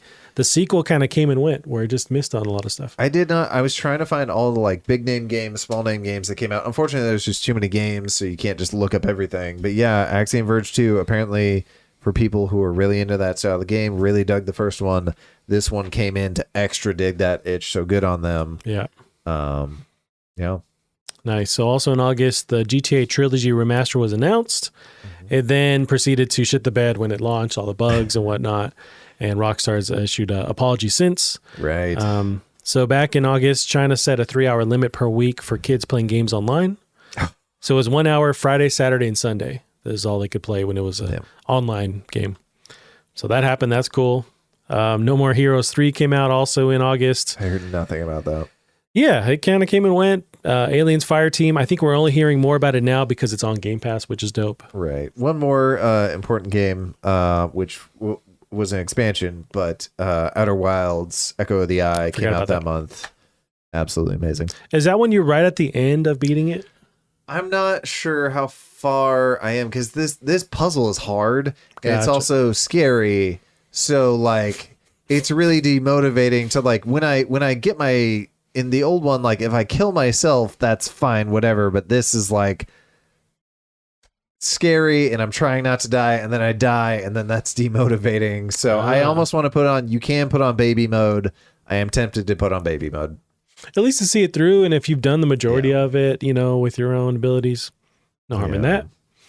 Moving on to September 2021 here, we got BioWare decides to use UE5 for next Mass Effect. Mm-hmm. So those are rumors then. Now it's been confirmed very recently that they're moving from the Frostbite engine, I want to say, over to UE5. Mm-hmm.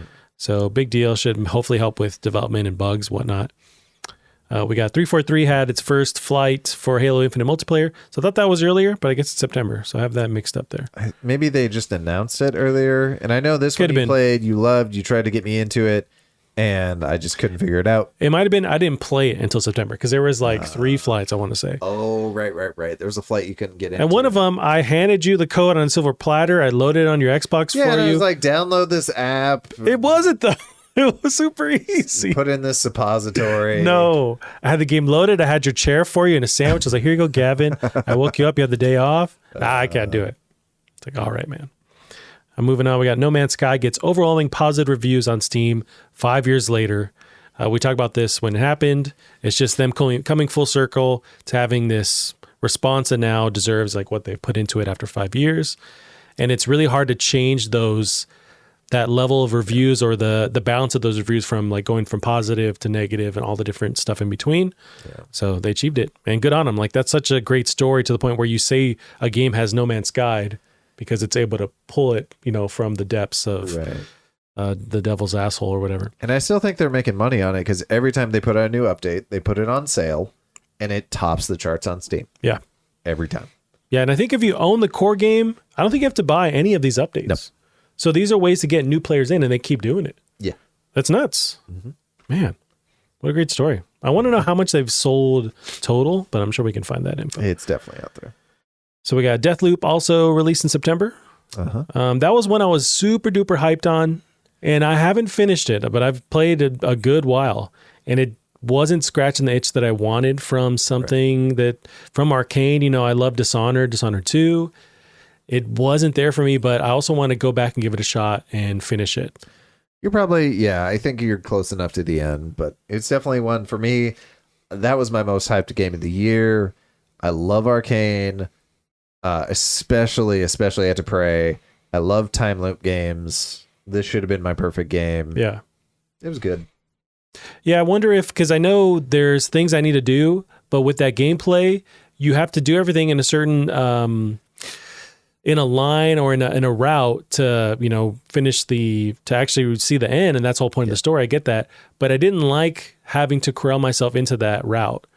Although it is somewhat sandboxy, I think I preferred Dishonored, where it was more of like you go down this hallway like we always mentioned, but there's all these options within this world to tackle stuff how you want. You can even decide to kill them or not kill them, these high level targets. I just like playing around with those tools more than I did in Dishonored. Yeah. Even though it was very pretty and cool, I love the 60s aspect to it. Yeah. I don't know. On paper, I should have been more excited. But well, that was the thing I thought was cool was like by killing different people in different ways, you get different information, and then you only had to do the route for the final kill. Gotcha. But at the same time, I see. Could have been better. Yeah, I need to go back to really like 100% have a thought on it. And they improved the AI now, so it's going to be harder. That's true. Great. We have MarioWare Get It Together released on Switch in September. So the first Mario or WarioWare game in a while. Yeah. God of War Ragnarok gets its first trailer and 2022 release date. So good. Yes. And they finally moved that 2021 day that was bullshit to 2022, which feels a bit more possible now. Right. Cannot wait. So we got Insomniac revealed Spider-Man 2 and Wolverine are both in development. Mm-hmm. So that's huge. I think Spider-Man 2 is 2023, they're saying. Wolverine doesn't have a date, but these are now PS5 exclusive games too. They're not doing cross-gen anymore. Right.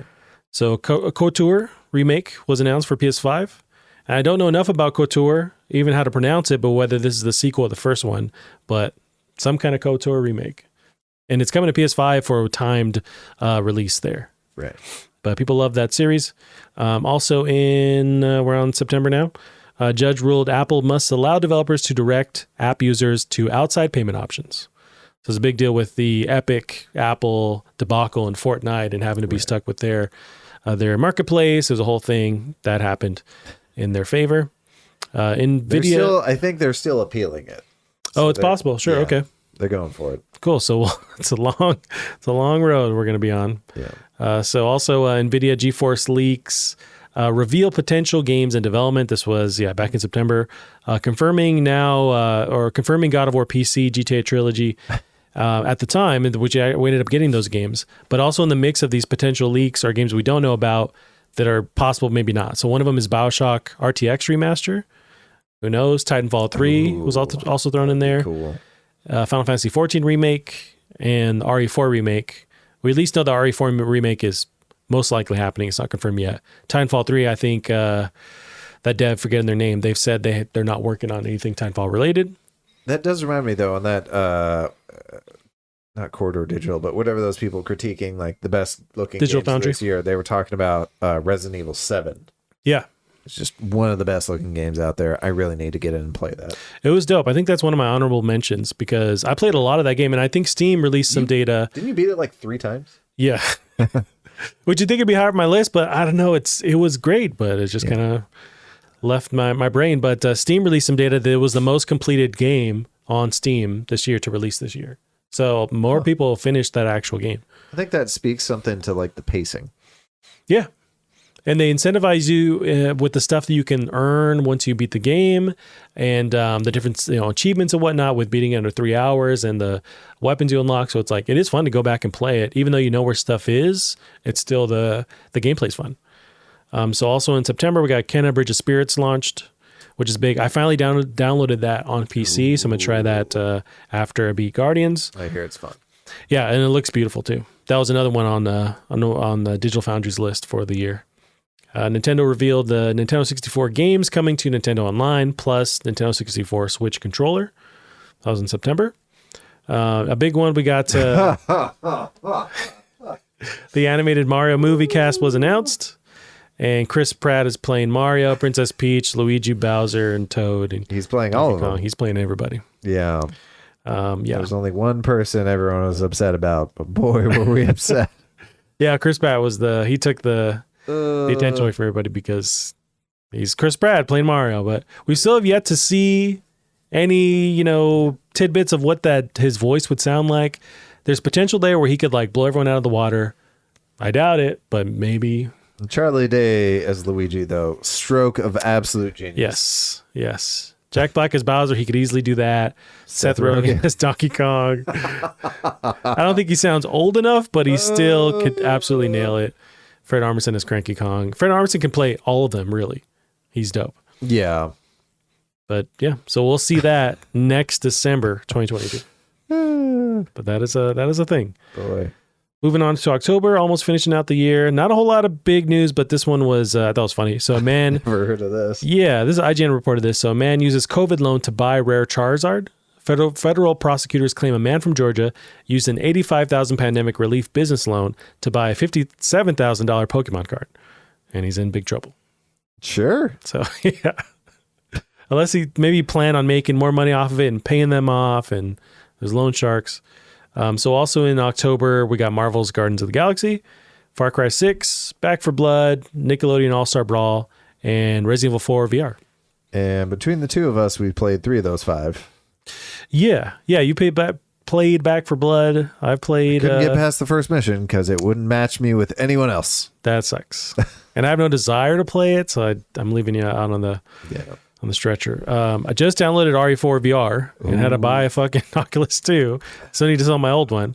But I haven't been in the mood though. Once I finally got it, it's like, okay, I'll hold on to it. I do want to play it. I played the first half hour, and it's very intense. Yeah. Like especially that first little village, they throw everyone at you, and they purposely, and I forget in the original game, they throw more people at you than you can handle, because then they eventually cut it off where they send everyone back. Mm-hmm. But even though there's ammo and stuff, you feel like, oh, okay, there's like 20 people on screen, and then they finally close it. And that's a really good feeling, and it feels very tense, very chaotic. It drops the logo when you're just... Right.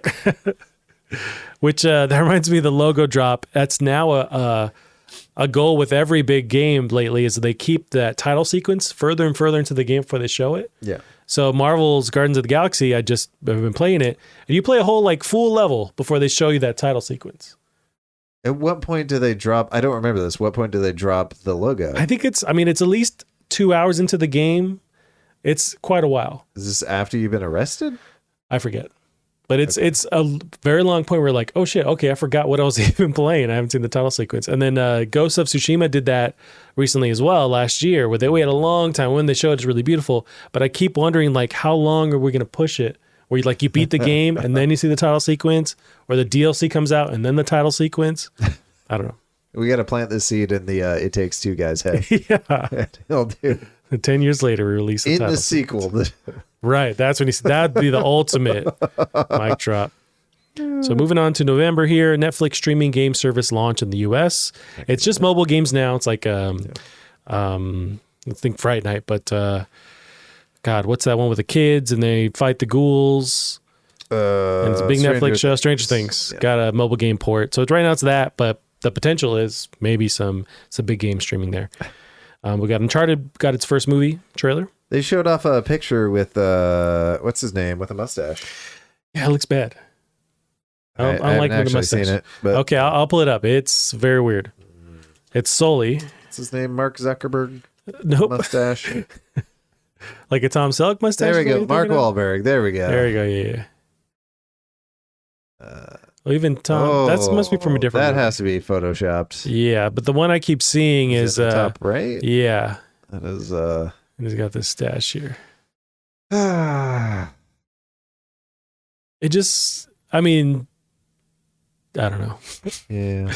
Mustache is tough. It's hard to pull off. He doesn't pull it off. And I kept thinking as this movie was showing off, it's like, oh, we're not going to get that mustache moment. But then seeing it, I'm like, oh, no, just shave it or beard. I don't want to see the mustache. But it is what it is. I don't have a lot of hopes for this. I think I'll still enjoy it more than Matrix, but I'm keeping the same level of hope for it, where it's like, maybe it's cool. I don't know. I'll keep living my life. Yeah. But yeah, we have that. Uncharted movie got its first trailer. That's coming out in 2022. Moving on to the November 2021 news. Facebook changed its name to Meta. Meta? Why did I say Meta? Right.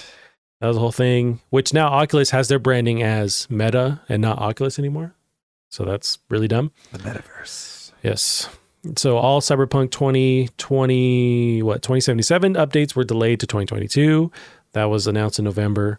They've been adding these updates this whole year, but they had to push a lot of the big stuff to next year.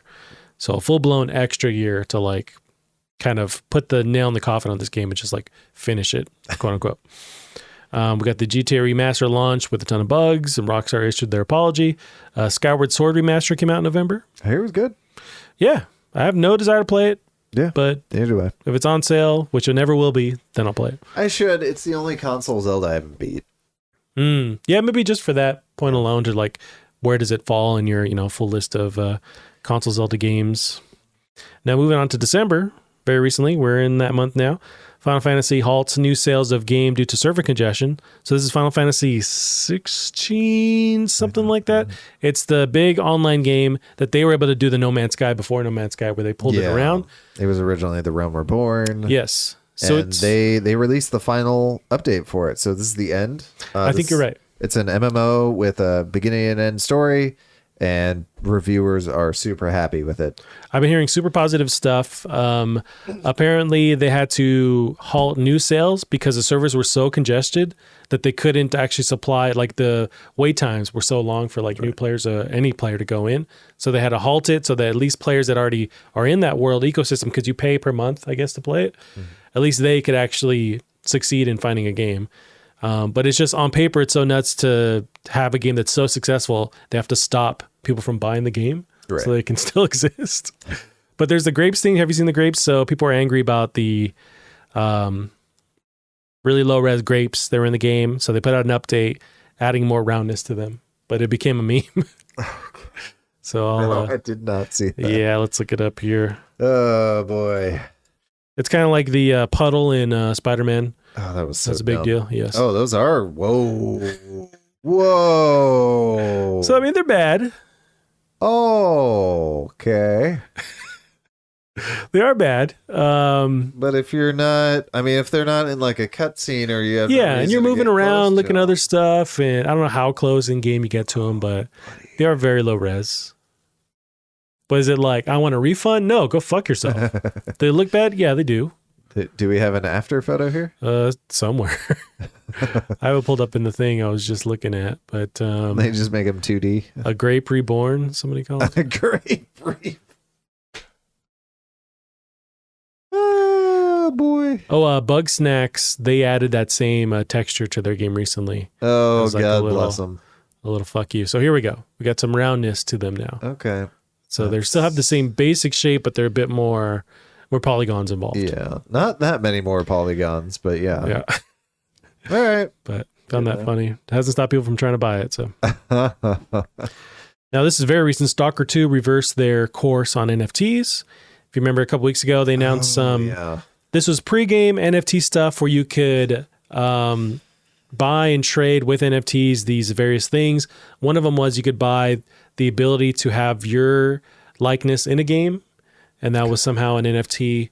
But because of overwhelming negative response, they decided to just scrap all of it. Who's the other dev that tried to pull that the same like the week before? It's hard to remember. Ubisoft. It was Ubisoft. Yeah. Now they haven't backed down. They keep. They put out something recently saying that they're going to kind of show gamers why it's something they want. I thought they did back But down. Okay. in true form, because they're, very unliked already, they're like, oh, hate? Who cares? Like, we get hate every day. Right. We're going to do this NFT thing because we're going to make money.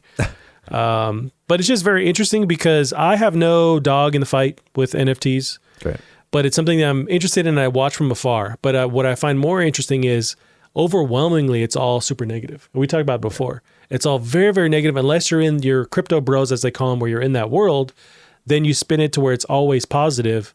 And I just want to know what to cut the bullshit, like what is the proper weight of everything, like comparing it to each other and figuring out what is this new future for our economy, or is it this weird like pandering or like pyramid scheme that's going on? Right. I don't know. It's one of them. I don't know what it is. Yeah.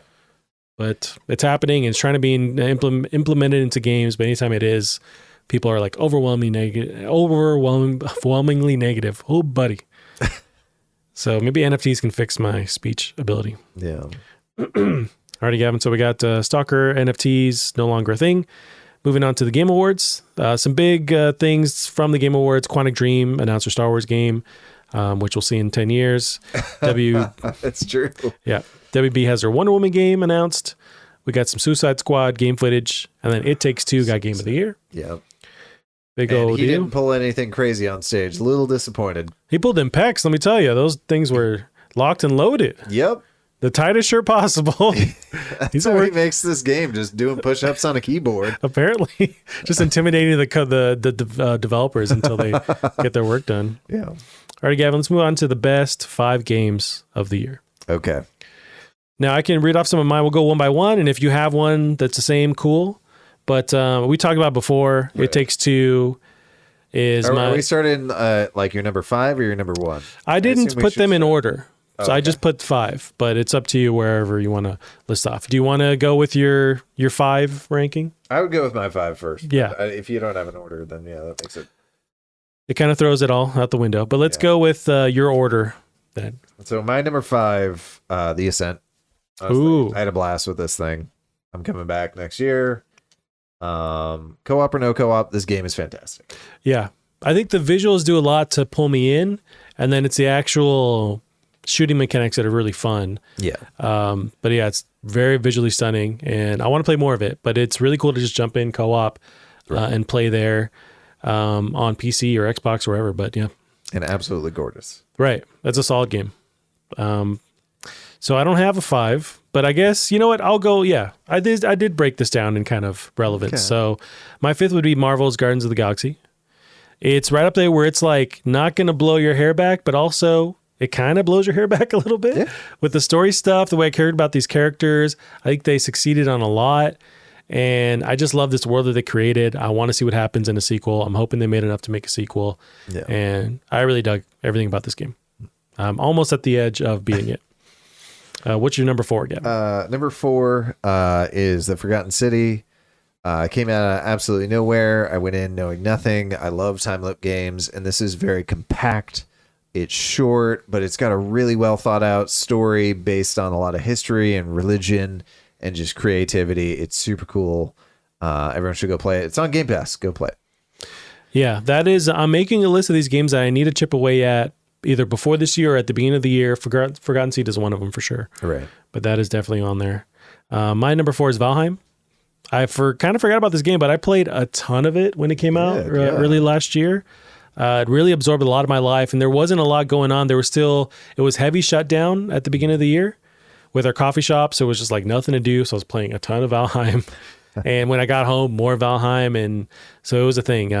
Yeah, really cool game, really solid. They might have put out some DLC stuff. I think they actually did a couple months ago. Haven't jumped back in because I lost all my things on a raft. But I do want to go back and play it. Very cool game. What's your number 3, Gavin? Number 3, and this is where things start to get murky. My top 3 are all kind of right up next to each other.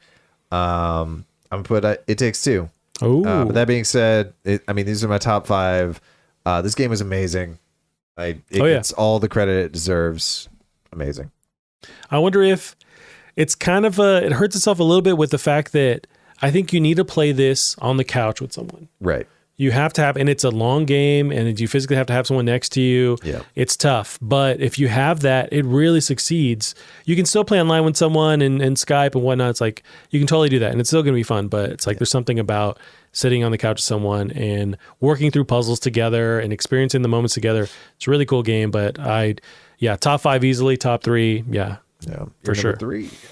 Forza 5. Forza 5, I was telling you like how hyped I was about this game. I was so hyped. I was playing Forza 4 the week before it came out because I could not wait. And Xbox did this very perfectly crafted thing I thought they were going to do with Halo Infinite, where before the game came out, they said, hey, you can play this before that, because it was coming out on Friday, Wednesday. You could play early by unlocking this game for like $20-$30, even though it's going to be on Game Pass. And I said, bet, I'll do that. I want to play this game so bad. Yeah. And it comes with the DLC stuff too, so it's not like a full loss or whatever. But it made me care. This game series made me care about driving games. I really don't care about them. Haven't for a long time. And this series has done that, where it's more of an RPG. There's all these different events you can do, these different types of gameplay, these things you can seek out, and this open world mechanic to all compile it together, where it's just this really fun game. And it's kind of more than a racing game, really. Very fun. I feel like the one thing that makes me sad about it is like how quickly people stop talking about it, because when it came out, people were like, this is the game.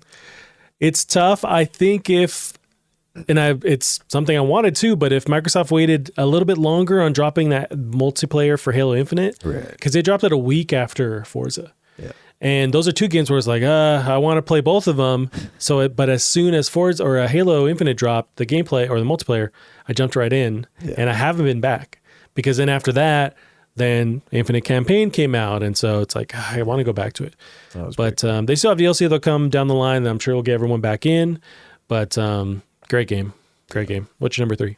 Number 3, this is an expansion, but yeah, Outer Wilds, Echo of the Eye, was when I finally figured out what the thing was, it blew my goddamn mind. It's so pretty. They push the physics system in a new direction that's really, really cool. And it sucks that I can't talk about it more without spoiling the whole. Well, it's not even the whole thing. There's 2 halves of the whole thing. So it's absolutely amazing. And it's so good to be back in that universe. Amazing. I wonder, is this universe kind of complete with what they wanted to say? Do you think they go back to it, or they use the tools and stuff they've created to work on something new? I don't even know what they do from here, but they clearly have some of the most talented engineers, and that's the whole way this is possible, is the engineers that made all the simulation possible. Yeah. So what you do with that talent next, I don't know. Valve comes in and says, hey, what's going on? Is there a blank check we can give you? Yeah, it's been amazing. But your number 2? Number 2 is Halo Infinite. I would encompass the multiplayer and the campaign together. Just the Halo Infinite box. Handy. It's 100%. It's one game, right? Yeah. And it's going to become more as time goes on. Yeah. Yeah. I loved it. The only positive stuff to say about it, the campaign, fully engrossed, whereas like just wanted to play that, wanted to figure out the story and chip away at the little side stuff, the open world aspect to it. We talked about it before, how it's dope and it works perfectly with Halo. I didn't know I wanted this with Halo, and I absolutely do. The multiplayer, which I'm terrible at, it's still fun to play and fun to use those same tools in multiplayer, and runs really well. They ended up fixing the whole battle pass situation, where maybe not 1-for-1 fixed, but they've added way more progression. It's easier to progress, rather. So I think they've made a lot of strides that way. That was the only negative with the multiplayer. So yeah, number 2 easily. Absolutely. What's your number 1 game of the year, Gavin? And again, the top 3 were all pretty interchangeable, but Psychonauts 2, it's been so long coming. Somebody had to give them Game of the Year, Gavin, because Game Awards. You know who did? Destructoid. Oh, nice. Oh, wait. No. Did they give it to Chicory? They may have given it to Chicory. Ooh, I know that was up there. Okay. Yeah. Gotcha. So, but yeah, absolutely amazing game. It finally moved forward with that plot. This is pure, raw, unadulterated Tim Schafer coming at you. And nice. Man, that's what I needed. That's awesome. Absolutely amazing. You're number 1. I got to play it. That's on my list again of games I got to play. And I started the first hour of it. It Takes Two, we talked about before. That was my for sure, peak gaming moment was playing that, even though it took 8 months or whatever that we played that game. It was really, really fun. I just loved the way they played with all these different game mechanics in one game and different gaming tropes in one game. Really cool. The story was dope. It ran really well and like was very pretty too visually. Yeah. So just all in all, it was blew me away. And I'm just now 100% whatever that team works on. I want to watch one trailer and cool. I'll be there for download it day one. Absolutely. Yeah. Can't wait. Write them a blank check. Exactly. Yeah. I would, whatever big company, I would very much recommend they come in and just take that team. Honorable mentions. I put Guardians of the Galaxy in mine. Yep. Some Loop Hero as well. I didn't realize that was this year. Right. Yeah, Loop Hero was big. What else we got? Deathloop, Death's Door, and Chicory, A Colorful Tale. I think are my 5 runners up. Chicory, I know I won't like, but sure. That was very much big on the list of like games of the year. Same with Deathloop, people loved. Oh no, yes, Deathloop, but Loop Hero. People were really in love with Loop Hero. But yeah. I had a Ratchet and Clank. I wanted to love this game even more, but it wasn't hard for me to pull myself away because I just recently came over and finished it after months and months of it being out. Yeah. But it's a beautiful game, great showcase for the PS5, really fun gameplay, but just not quite at my top 5. 12 minutes was very unique, really cool with how they play with time, and the options you have are kind of limited, but the story's really cool. Great voice acting. You have Willem Dafoe and what's his face, Irish dude or Scottish dude. He's like one of 3 Scottish actors in the world. Yeah. He's Magneto. No, he's Xavier in the X-Men. He's great.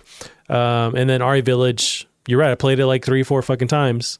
Loved it, but saying that's an honorable mention. Yeah, I just don't think of it as like my top. It was easy for me to fill this first group with the top 5, but for Ari Village, it just didn't show up. And you had a tall lady who can step on me all night. I've kind of put her by the wayside, but she won the award for voice acting. She absolutely deserved it. Yeah. She was a big part of why that game was so successful, but just how weird this new one was, it was very much in line with Resident Evil. Yeah. They nailed it, and it was a great game. It's just top 5. I had a bit more fun with these other games, and maybe even Marvel's Guardians of the Galaxy. It's fresh in my mind too, so there's a little bit of bias there too, which happens. Right. But if it was a top 10 list, they'd all be up there. Now we did. So you knocked out almost every game that I forgot came out this year, with the exception of Battlefield. Did you print this list out or write it in very tiny little writing? Did it? Oh, okay. Yeah. On a mouse's printer, or what did you? It's so tiny. I don't know. It was MS Word, my default font. Your default font is what, 5? I don't know. Okay, just very tiny little note. It's like you pass it to someone and say, "Do you like me? Yes or no?" on it. Buddy, I got good eyesight. I don't know why I'm being attacked here. I got technology helping me, and I still have a hard time.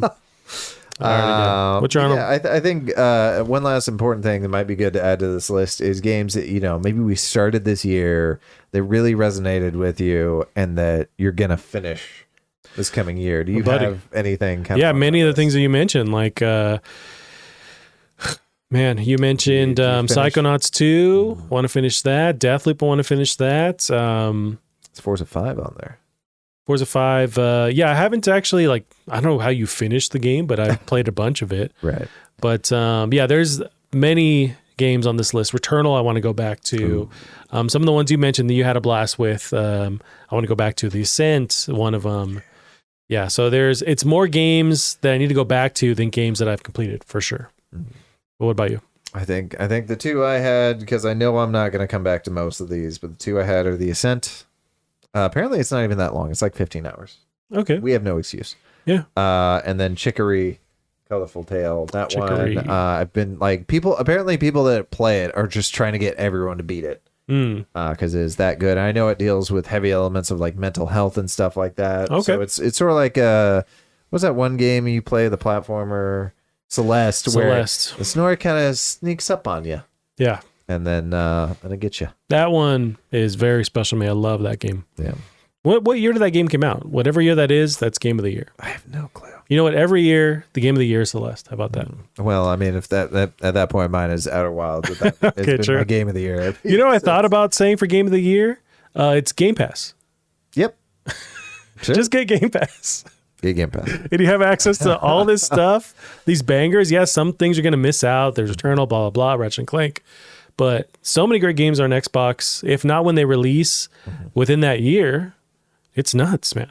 You just need that game. But yeah, Megan is finally ready to kill Lilu out there. Yeah. I don't know that we're going to have time to play games. It is 8:30. Yeah, we're at 2 hours now, Gavin. Maybe we hold it off for the next week. But I have it ready to go. Next time, we can just jump in and whip it out, bang it out. But so we can end our lengthy episode, girthy episode for this week. Gavin, where can they find you online? You can find me on Twitter at DrunkDevs. And have a Happy New Year, everyone. Happy New Year. You can find us on Plastic Hearts at Twitter at Plastic Heart Pod. Is that how Twitter works? I don't on Twitter? think so. I don't think so at all. Under Twitter at Plastic Heart Pod. Behind the dumpster is where you find us. Definitely behind the dumpster. that's where I make That's how it works. It's www. Hold on. It's http://www.